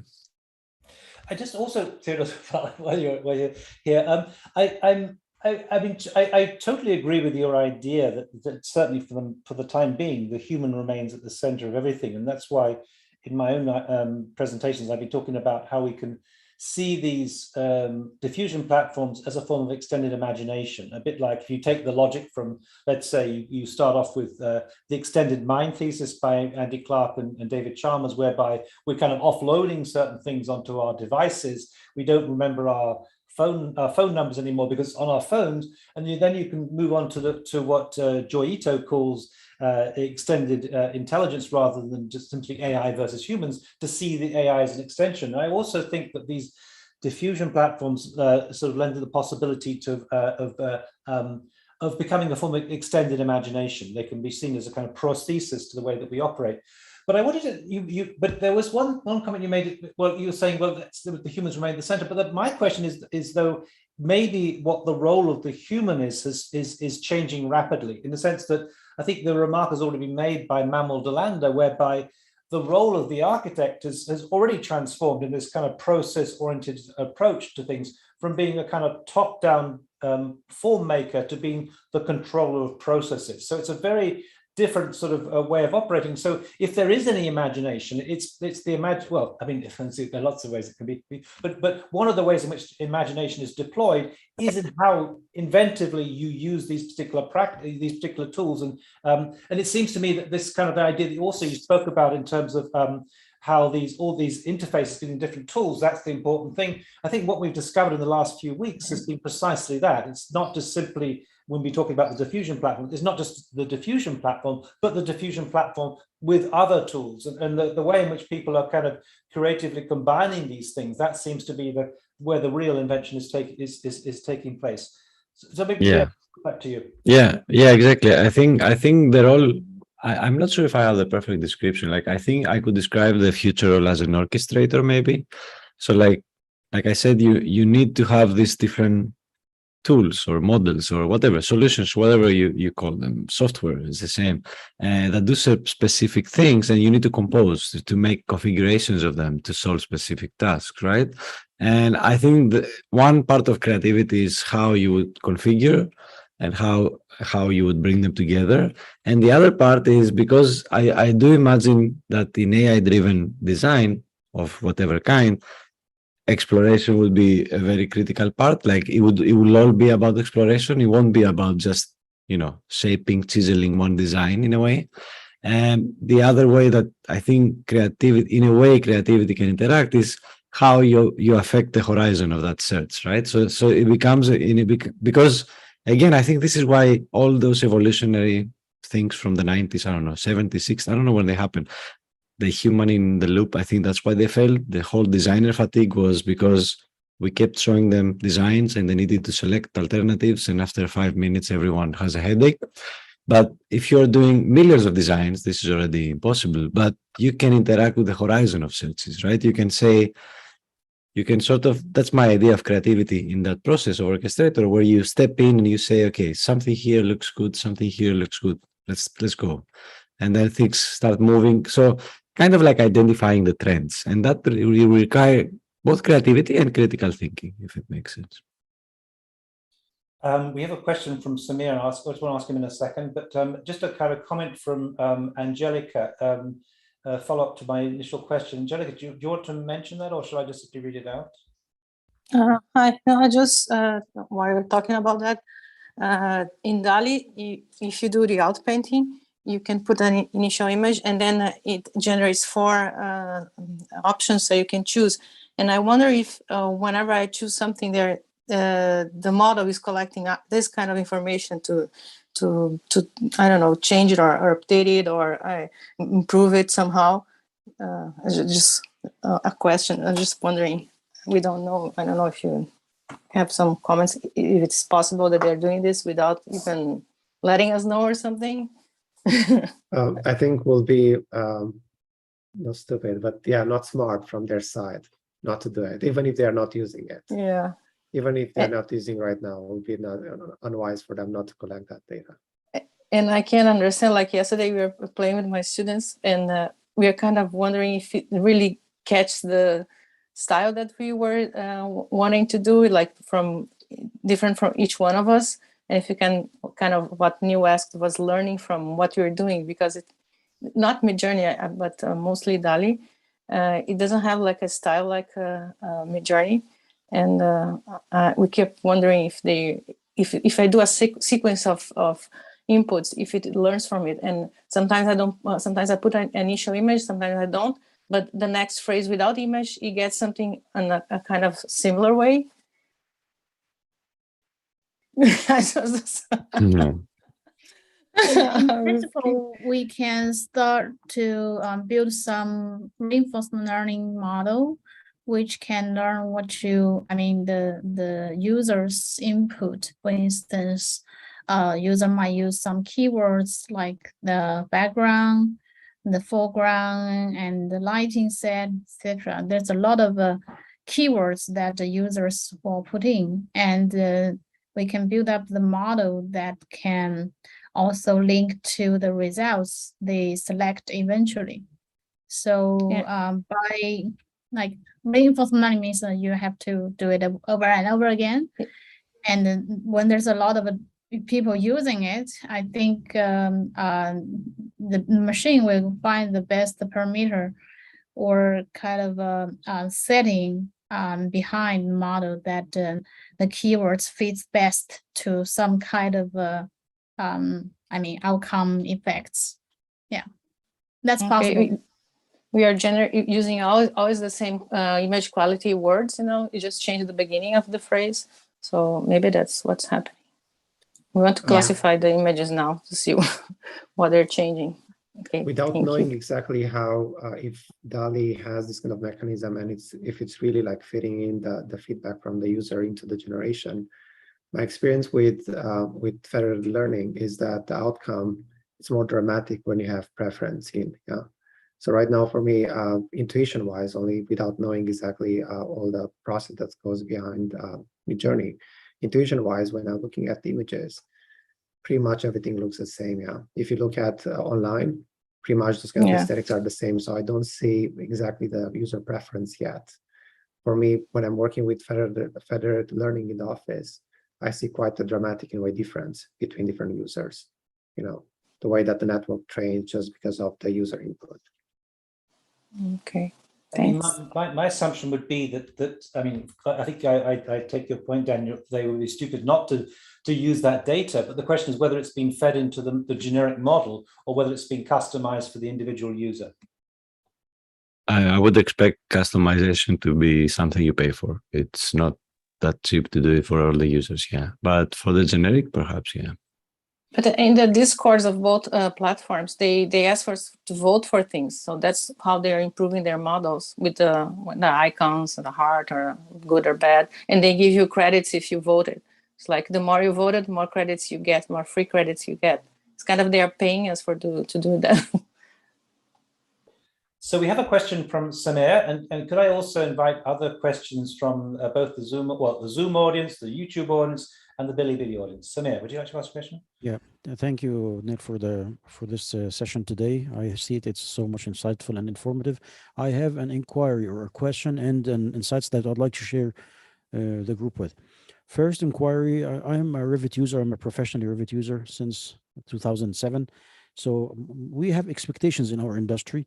We are assuming that there will be some two kind of AI that will be integrated into the Revit or the BIM technology, which we consider to be the 9th dimension, which the first one we are calling it the closed AI, which will be a trained form of intelligence derived from the same person user. It will be something like the grammar check error utility that we have on the Word today, but it will be much more integrated into design. We think that this will be a cumulative procedural learning from the same person and maybe covering his error or her errors.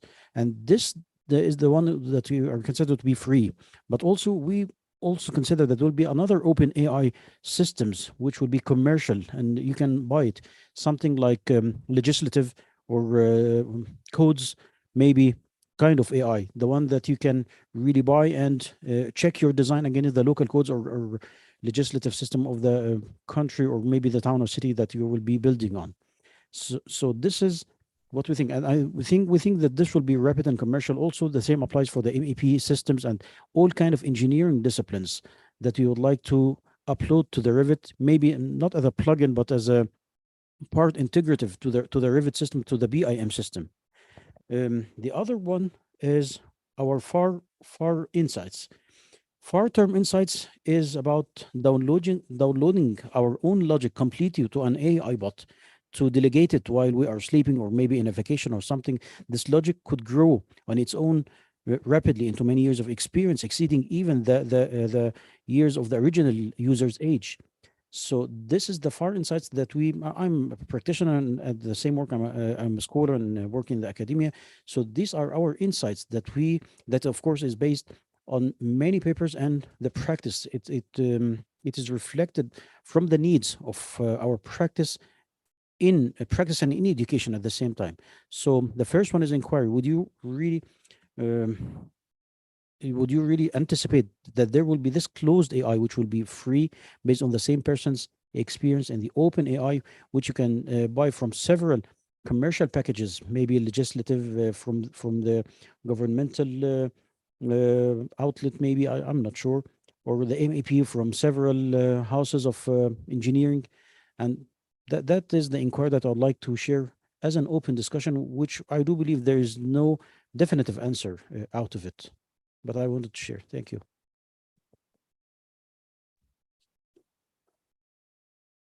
Do you have some comments on that? I can try the first one, or the last question, I guess.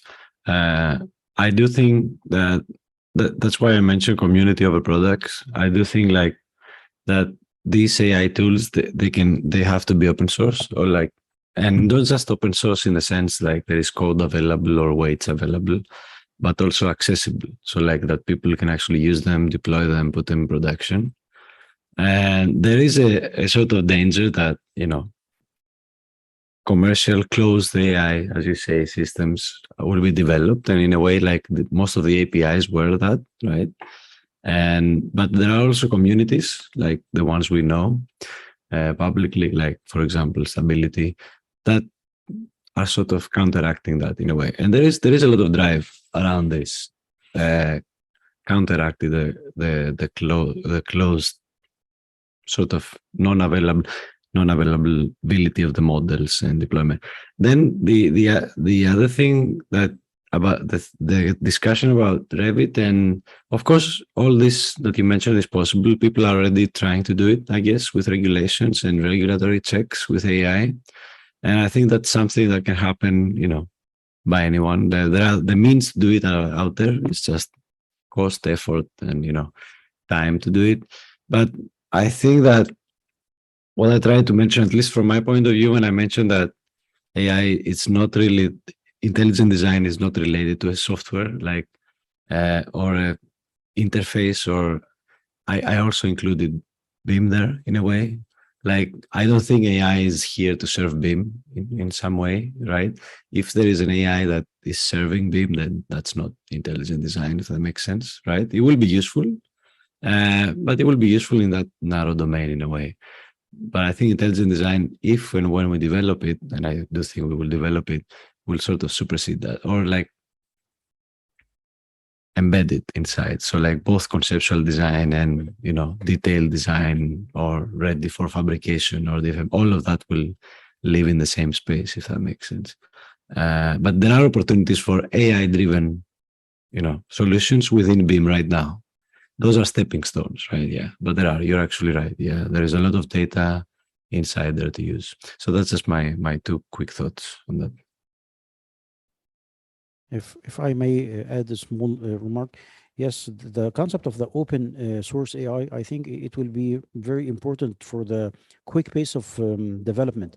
But for something like legislative, I think there shouldn't be any kind of room for people to manage to add something. I think it should be a governmental responsibility. But on the engineering side, like the MEP, I think, yes, there could be some kind of addition, maybe competition. I'm not sure if it turned out to be a commercial product. On the other one, the closed AI, which is trained from the same person, every one of us has his own faults and own drop downs. So having an AI that will be your aid and extension, excuse me, an extension to your memory and your intelligence that can learn from your mistakes and try to avoid these mistakes, and maybe rapidly it will be acting like maybe a mentor, growing up and growing from your own intelligence. It will be derived from your own personality, reflecting your own design steps and style. And I think this is the kind of customized closed AI. I don't think that this is something that anyone would like to share people with. It will be your own secrets, your own strategies, your own thinking method. It will be a highly private kind of data that really you won't like to share to people. But on the other side, if we can really start from the first year of School of Architecture by downloading your own logic, or having associated with your learning path your own logic that will be learning with you and learning from your reactions, I think on a maturity level, maybe after a couple of years of practice after the university, it will be mature enough to start helping you and start aiding you, and maybe starting a discussion that might unlock synergies. The problem of the one-man show in any architectural competitions, and I do participated in several competitions, that the one-man show, or the jack of all trades, is the master of none. But now, after the AI, you can have some kind of a discussion that might unlock a synergy, turning a one person into a teamwork. And this is really the power of the AI. I do believe that. So thank you for listening to me. Yeah, I would like to answer some part. I think there's one thing we should have a common agreement with. What is the truth of architectural practice? I think the truth. I was working in OMA. Be honest, I wasn't working in like 1% of the project, which is undergoing, which means it's mostly the iconic buildings. But in fact, when I step into developing countries, I saw there's a 99% are the massive constructions, the background city, let's say, the milieu, as Foucault said, it's not just the architects' tastes of their own recipe of the design styles or language. It's about the economic It's about the speed. It's about quality. So I think AI in some sense should help in that part. It's not just for creations. Yes, creations as the way it can help us to find some limitations that we might cannot reach by our experience or whatever. So yeah, I think that is the part that I don't know, maybe some people not agree with, but I think that is the facts that we are facing, especially for the developing countries and most of the projects undergoing. And after that, yeah, it can do parallelly to have the good quality, to good space. But besides, there are three elements: the suitableness or the feasibility, and secondly the economical aspects and the aesthetic aspects. So there's the three elements. Which one you choose for? That is the position architects should choose for each project. Yeah, I don't know. This is just my personal point of view. Wanyu, I think I completely agree with you. Certainly on the economic side of things, I think that's going to be the big driver. The driver of change. I mean, one thing that we're architects are a bit weak on, shall we say, but clients are completely obsessed with.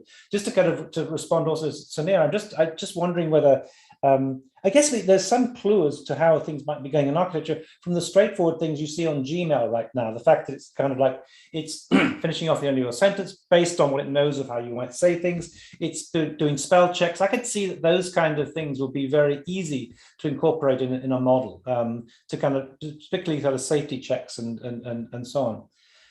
We've got a number of questions here. Actually, I wonder if we've got Daniela and Alberto with questions. I also, Mariam was trying to put her hand up and couldn't. So maybe I invite Mariam first of all, then Daniela followed by Alberto. Mariam, would you like to unmute yourself and ask your question? Hi, Neil. Thanks so much for having me. Such a great talk. I just have a question about, I like this idea of this integrated logic or system that Theodore was kind of talking about. And I'm seeing this kind of like form generation, but then moving towards technical drawing, I feel like it's not as easy as it seems. There still needs to be a little bit of work for that. So, and I just think that when we're looking at form generation, it doesn't automatically translate to technical drawing. So my question is really, does construction have to be part of the process from the beginning? Because these things do have to, in the end, supposedly become a building. So, I mean, I know methods like DFMA can be, almost coded because they have like their own rules and regulations. But what about other construction methods, that are less limited? I mean, can we include construction in like, does it have to be included in the beginning or not? I can, yeah. So I think it's not about the stage of the design, it's about the representation. I completely agree with you that the images are not yet, even though I'm changing my mind because of the rate of progress in image quality, but they are not yet ready for what we want to do in design, and especially when you go towards detailed design and engineering. That's why I worked on Architects, which is design based on language representation, which essentially was geometric representation. So I would do that. So I would, my feeling is that when I would focus on a different representation than an image, just an image. So I would definitely either work directly on language, even better, directly on code. So imagine a function that generates the design. It's not very difficult to imagine because most of our designs are not very interesting anyways. They're just like shapes connected to each other, right? So you can imagine a class that has functions, and these functions create shapes and connect them together. So those representations would be much better, I think, for what we want to do downstream. So for creating 3D models or, like technical drawings, passing validation, running simulations, all these things. So that would be but I'm not discounting images. I discounted when I tried the first DALLE.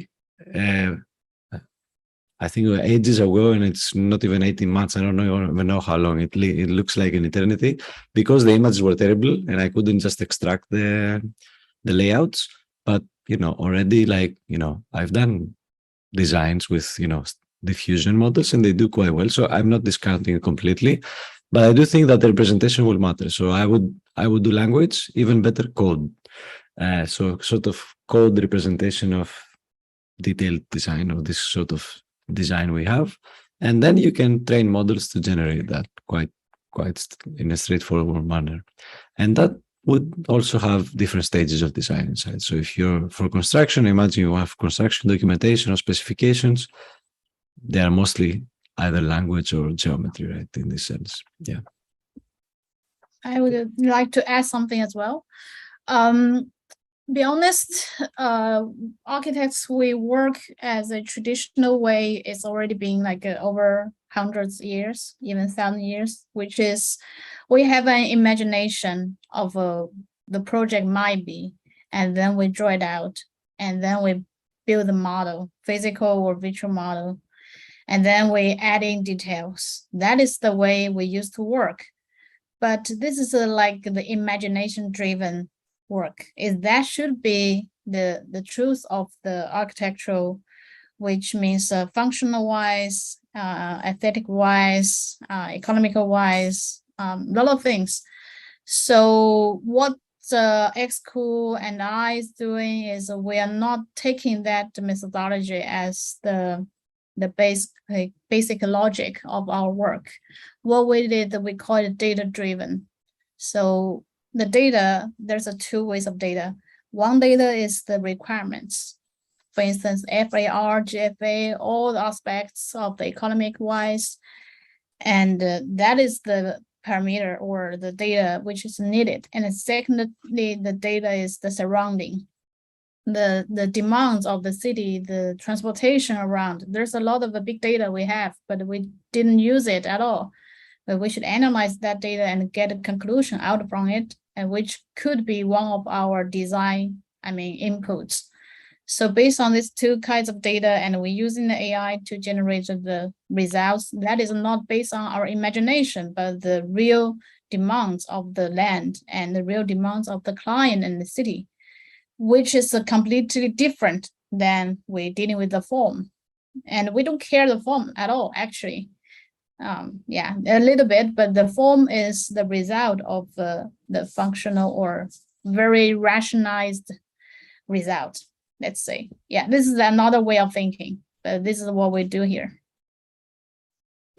Thanks, Wanyu. I think that your comments and Theodore's comments go side by side, but I just want to, before we move on to Daniela's question, Theodore, can I just ask you one particular thing? Because what I find very refreshing is your kind of critique of architectural culture, which is completely aestheticized, completely based on images. And this is the thing I picked up on this diffusion thing. No one was paying attention to it until these platforms came along, and suddenly architects could visualize it, almost like doubting Thomases. We had to see something. But you've consistently kind of critiqued that obsession with images. But I just want to ask you one thing. What was it about diffusion models that kind of took you by surprise, that kind of blew you away? Because there was something you mentioned about that, and everyone's said that they were kind of blown away by it. What was it in particular that really surprised you about the way they operate? The main thing is image quality at the scale of the model right now. So like the stable diffusion model that anyone can download and use, I think is 800 megabytes. It's a few billion parameters. I think with the optimized versions, you can load it in 4 gigabyte GPUs. So like any laptop, any modern laptop can probably generate. And the image quality is quite amazing for, those kind of scales. And I do think that the scaling laws apply. So like if and when these models are scaled, they become bigger, their capabilities will increase. They will also increase when we do this task-specific stuff. So we get reinforcement learning with human, we get human feedback and we optimize it. We generate our own data sets and all these things. So it was just this quality at that small scale that maybe made me sort of change. And also I can see that it's still in its infancy in a way. And of course, DALLE was also there, but yeah, I think the diffusion model just have a better outlook in a way, like moving forwards. So that was just it. It's just a capability increase. And at first I didn't believe it because we were so far away. And even though my timelines are quite short, I wasn't convinced that we would happen in that domain, Imagine 3. Now we have like even pretty good 3D models, even though they take like 40 minutes each. You know, it's just the beginning. So yeah, that mostly was that the quality we could get with that small scale of model, let's say.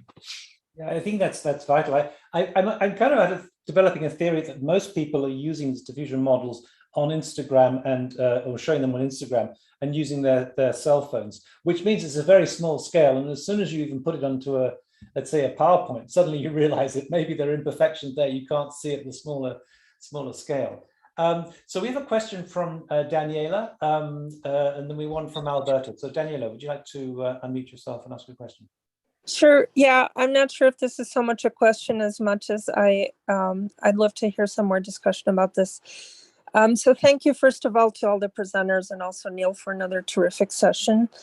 And I'm a little focused on what Theodore said, a couple of things. First of all, I think the phrase was not to become prisoners of the present, and also the idea of elevating domain knowledge expertise.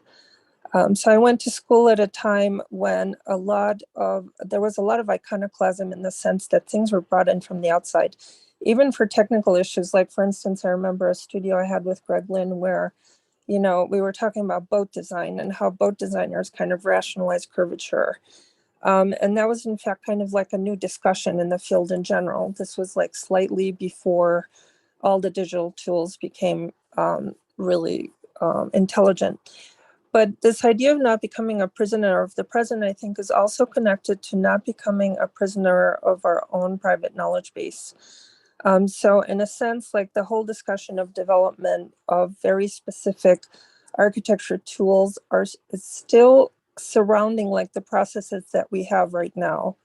Like the conception that we go through these various phases of like conceptual design, design development, etc., to construction. And of course, different people talked about how that mold is being broken. But I think if we look at AI, let's say, as a newly accessible medium, like a new media, there's like a whole history of how when media first came online, when a certain media, like let's say photography, it was like people attempted to hammer it into like a different paradigm that already existed. So like, you know, photography, the first photographs were really kind of like trying to be quasi paintings. The first films were still trying to be kind of stage plays.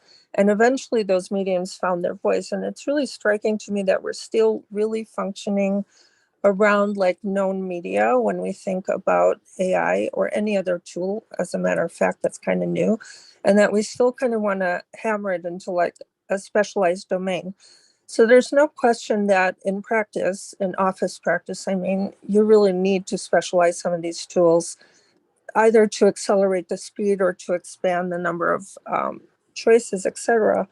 But I'm really curious what people here who are obviously very expert at working with AI think about what this new medium actually is in its own voice, if I can use that analogy.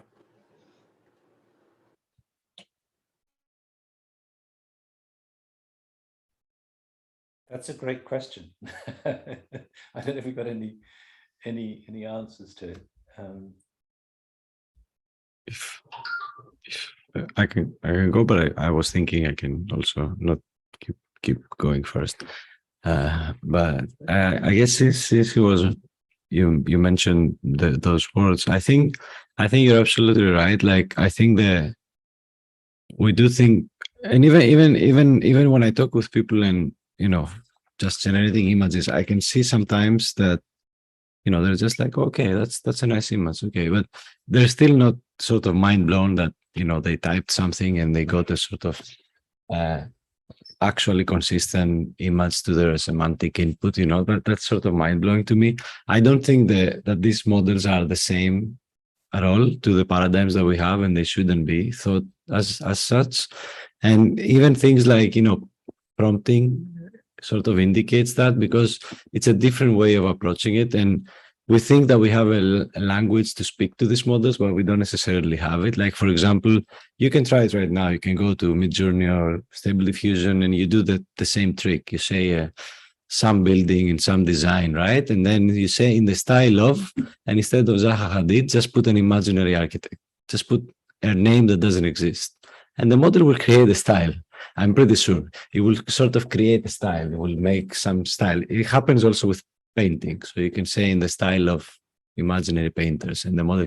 So there is something there that is not, I think, you know, the communication we actually think is happening. It's not like we are talking in human language and the model is understanding. And, you know, although I do think that the model does have an understanding of what we say, obviously, it has connected meaning of words to space and to areas of the latent space, but there is also something there to discover. That's what I mean there. So, for example, there's another amazing paper, I think it's like something about they're using this new Harry Potter title for their paper, like something about prompts fantastically sorted or mixed. So they mixed in the prompts, they mix the order of words and everything, like just incredible stuff happens in a way, right? So there is an alien language there. And the paper that I didn't mention about learning interfaces, that's why I loved it so much. The writer starts and he says, what would you do if you saw an alien, right? How would you talk to them? There's no way to talk. You would have to like slowly create the language to communicate with them, right? And I think this is kind of how we should see these tools. They are not like, oh yeah, just another program that makes images. I think it's a sort of an alien that we are slowly learning how to speak to and interact. And that was the idea of like intelligent design will be about that. Actually, a new alien task that I need to understand together with the model.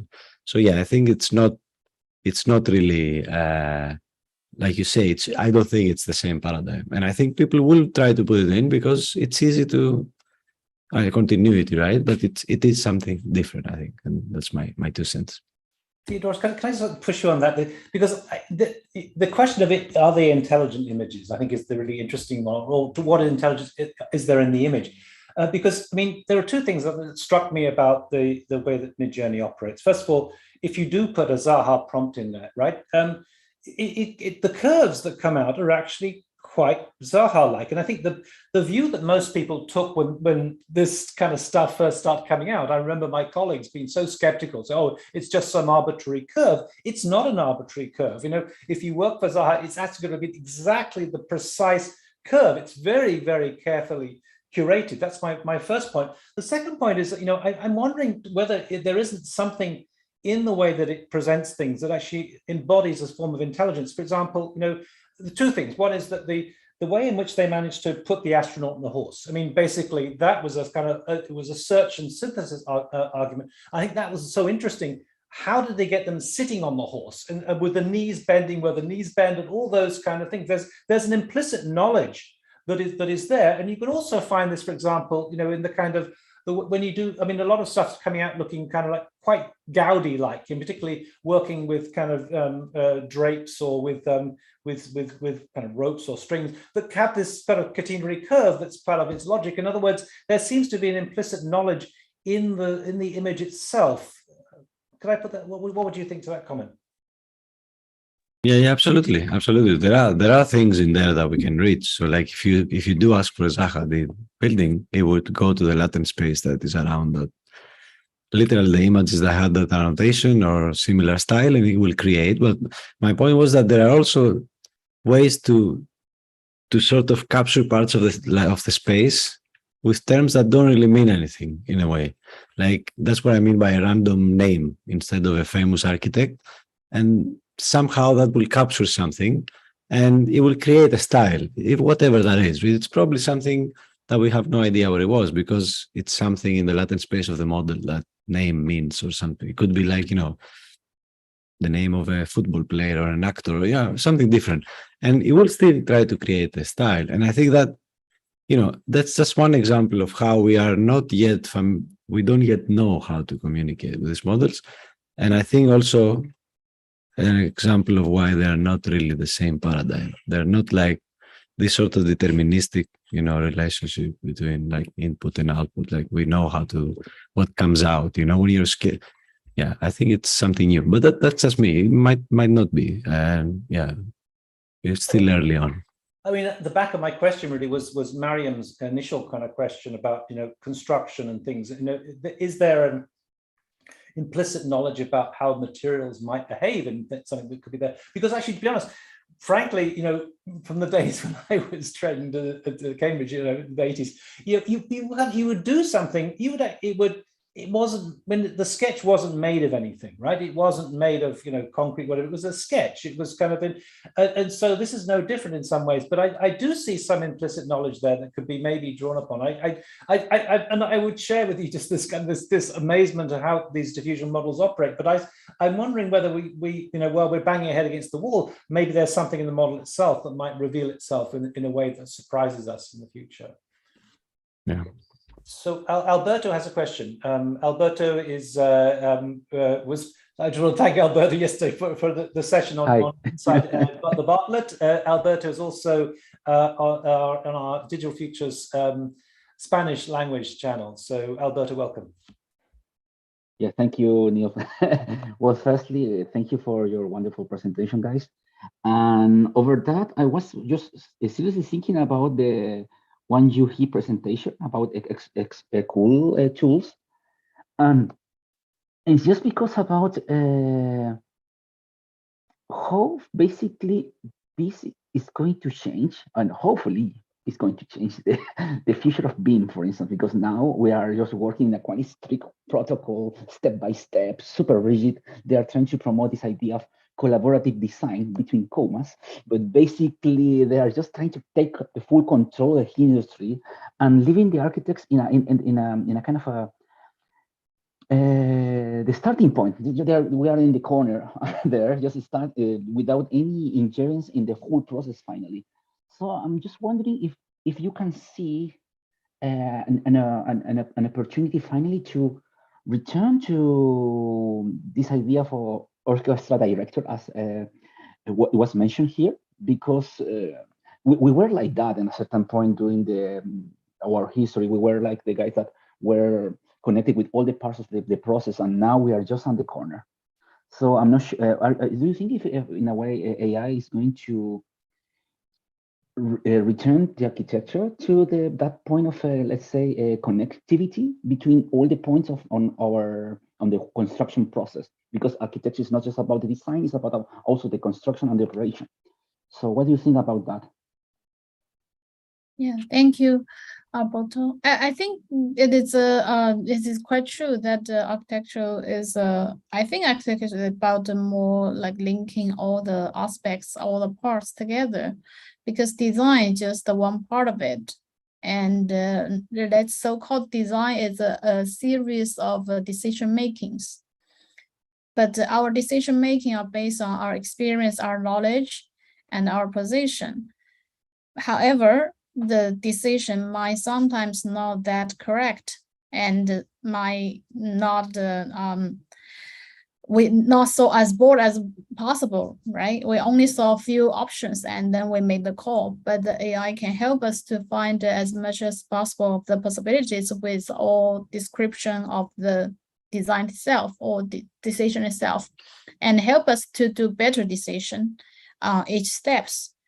And finally, the design came out is not just by the architects, maybe also include other aspects, including like I mentioned the materialist with the economic aspects, with the construction point of view for DFMA, design for manufacturing assembly, and can these components be precast in the factory or not, etc. So it's not just about design only, but I think it's more about how to connect the different positions, different engineers of this industry together.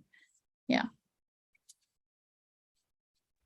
Maybe I could just go ahead.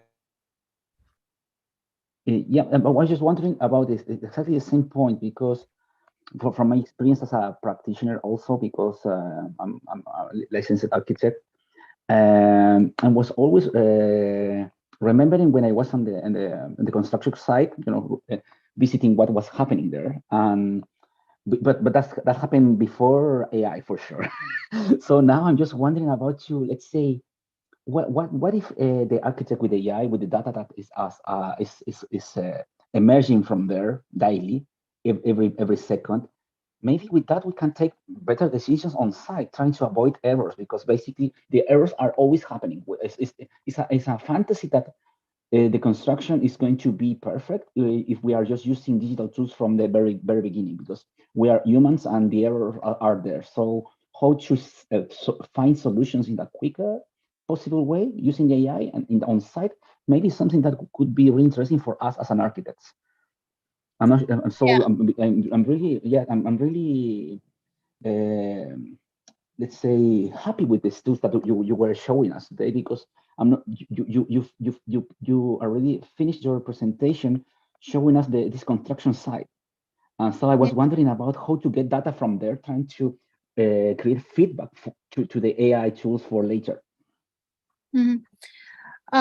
Basically, the construction site already be mimicked before the construction starting, which means after the AI designed, it will try to duplicate the way how the MIC way, I mean the boxes be stacking and all components being made with.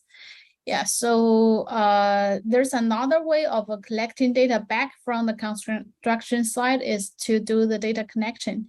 There's different ways. We are trying to collaborate with some others, for instance, DJI, you might heard of it, this drone company. They already kind of invent kind of a drone airport, this so-called airport, and very small one, compact with the power station and the drone itself. So every day beside the construction site, the drone will fly out to go through, I mean, go around the site and take thousands of the images. And it will just fly back to the airport and uploading all the data. And all the images will be reconstructed into a model.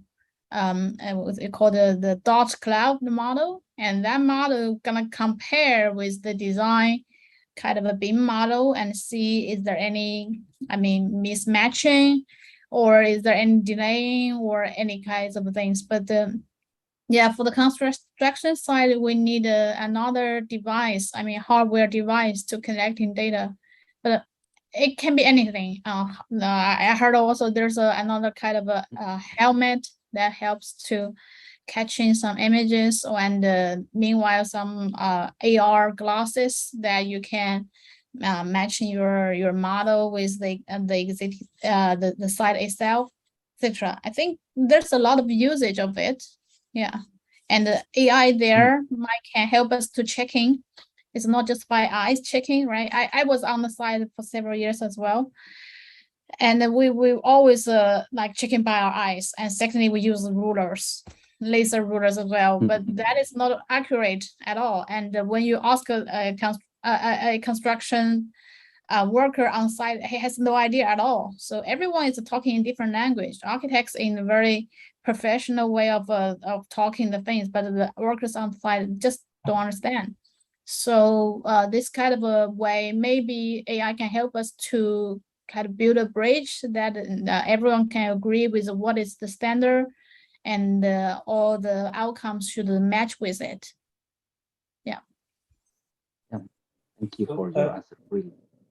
We've got a question from Sarah Kodarin. Before she asks, can I just simply kind of ask, I mean, I think what there's always behind all these questions is the kind of the threat to the architectural profession. And but it strikes me that actually if we can renegotiate what the architect is, I mean, the problem really to my mind is architects are so obsessed by images and leave out all the other considerations. But in some ways, what AI is doing is kind of potentially integrating everything in a single sort of platform.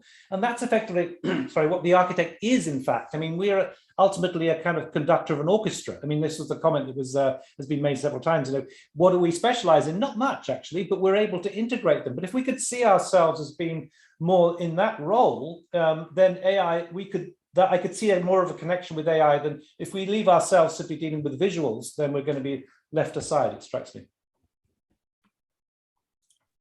Anyway, so That was just a comment for Theodore. But Asara, would you like to ask a question? Yeah, please. Well, first of all, now I'm getting lost with MidJourney in the production of parametric drawings based on my style. I've never thought of it, so thanks for that. It's super interesting to see how those tools react to this kind of prompts. I have actually a question for Daniel. In terms of if you could share some more insights in terms of this idea of deploying deep learning strategies. And I've watched many of your talks at this point. And so I think that at a certain point you talked about using deep learning to create an AI-based literacy. And I'm curious if you could share some insights on the use of these tools actually to understand reality to a higher degree. Even like thinking about when I use a prompt and I see the response and I see the image, of course, we rush from the design perspective in trying to create new things and to articulate design ideas. But also when I get something in response to a prompt, to a certain extent, I understand better the natural language and I understand better the articulation on some sequences of words, etc. And I think that applied at least in your work on the Sagrada Familia, where you really kind of like highlighted some semantic features of like the structure of the building itself. So yeah, I would like to know a little bit more. Like from this point of view, like not necessarily using of these tools to generate new design, but to understand better the reality. Yeah, so for me, it's always, this is a big question. And in some presentations, I was talking about creativity, and I'm always making this point in a way, what's the sense of using this kind of super sophisticated softwares and get amazing results if we are not able to comprehend them, you know? So because in the end, we are bounded by our own, in a way, imagination. And we are going to look at something, even if it's very innovative, we are not going to consider it like that, yeah, just because we cannot understand it, yeah. So for me, it's always then a question of how you develop certain tools to actually help you understand, yeah. In design, I'm always showing this kind of diagram where you have local and global maximas in a way, yeah. And very often, you're not aware that you're stuck into a local maxima, let's say, yeah. You think that you're creative, but you're not, yeah, in that space that you're operating within, because you cannot see, yeah. You're blinded by your own, in a way, experience, yeah. So for me, it's always important also in Copia Blau, I'm trying to develop this kind of methods that not only you generate things, but also you get something like a way to evaluate them, yeah. A method to measure, to see like which were the things that you're looking for, which were the qualities, qualitative, quantitative qualities in a way, and then from there, in a way, have a sort of model that is able to assist you into that, yeah. So I think with my students, I'm doing similar things, yeah. With my students, I'm trying to teach them the same kind of way, like it's about exploring and pushing the space of possibilities, yeah. For example, Wolf Briggs, he has this kind of saying that this kind of idea of obedience in advance, yeah. If you just catch and you're very conscious about what you're doing, you're just going to follow things that you already know, in a way, yeah.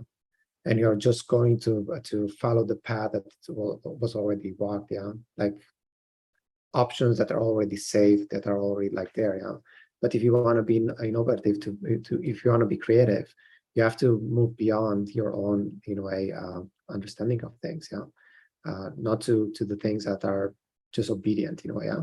So that's for me also when it comes to data. Then for me, I have the approach of, yes, I'm using data to train historical data to train networks, but that's not to say that I'm going to be bounded by those things, in a way, yeah. Because if I'm bounded by it, I'm just a conservative, in a way, in the sense of I'm conserving history.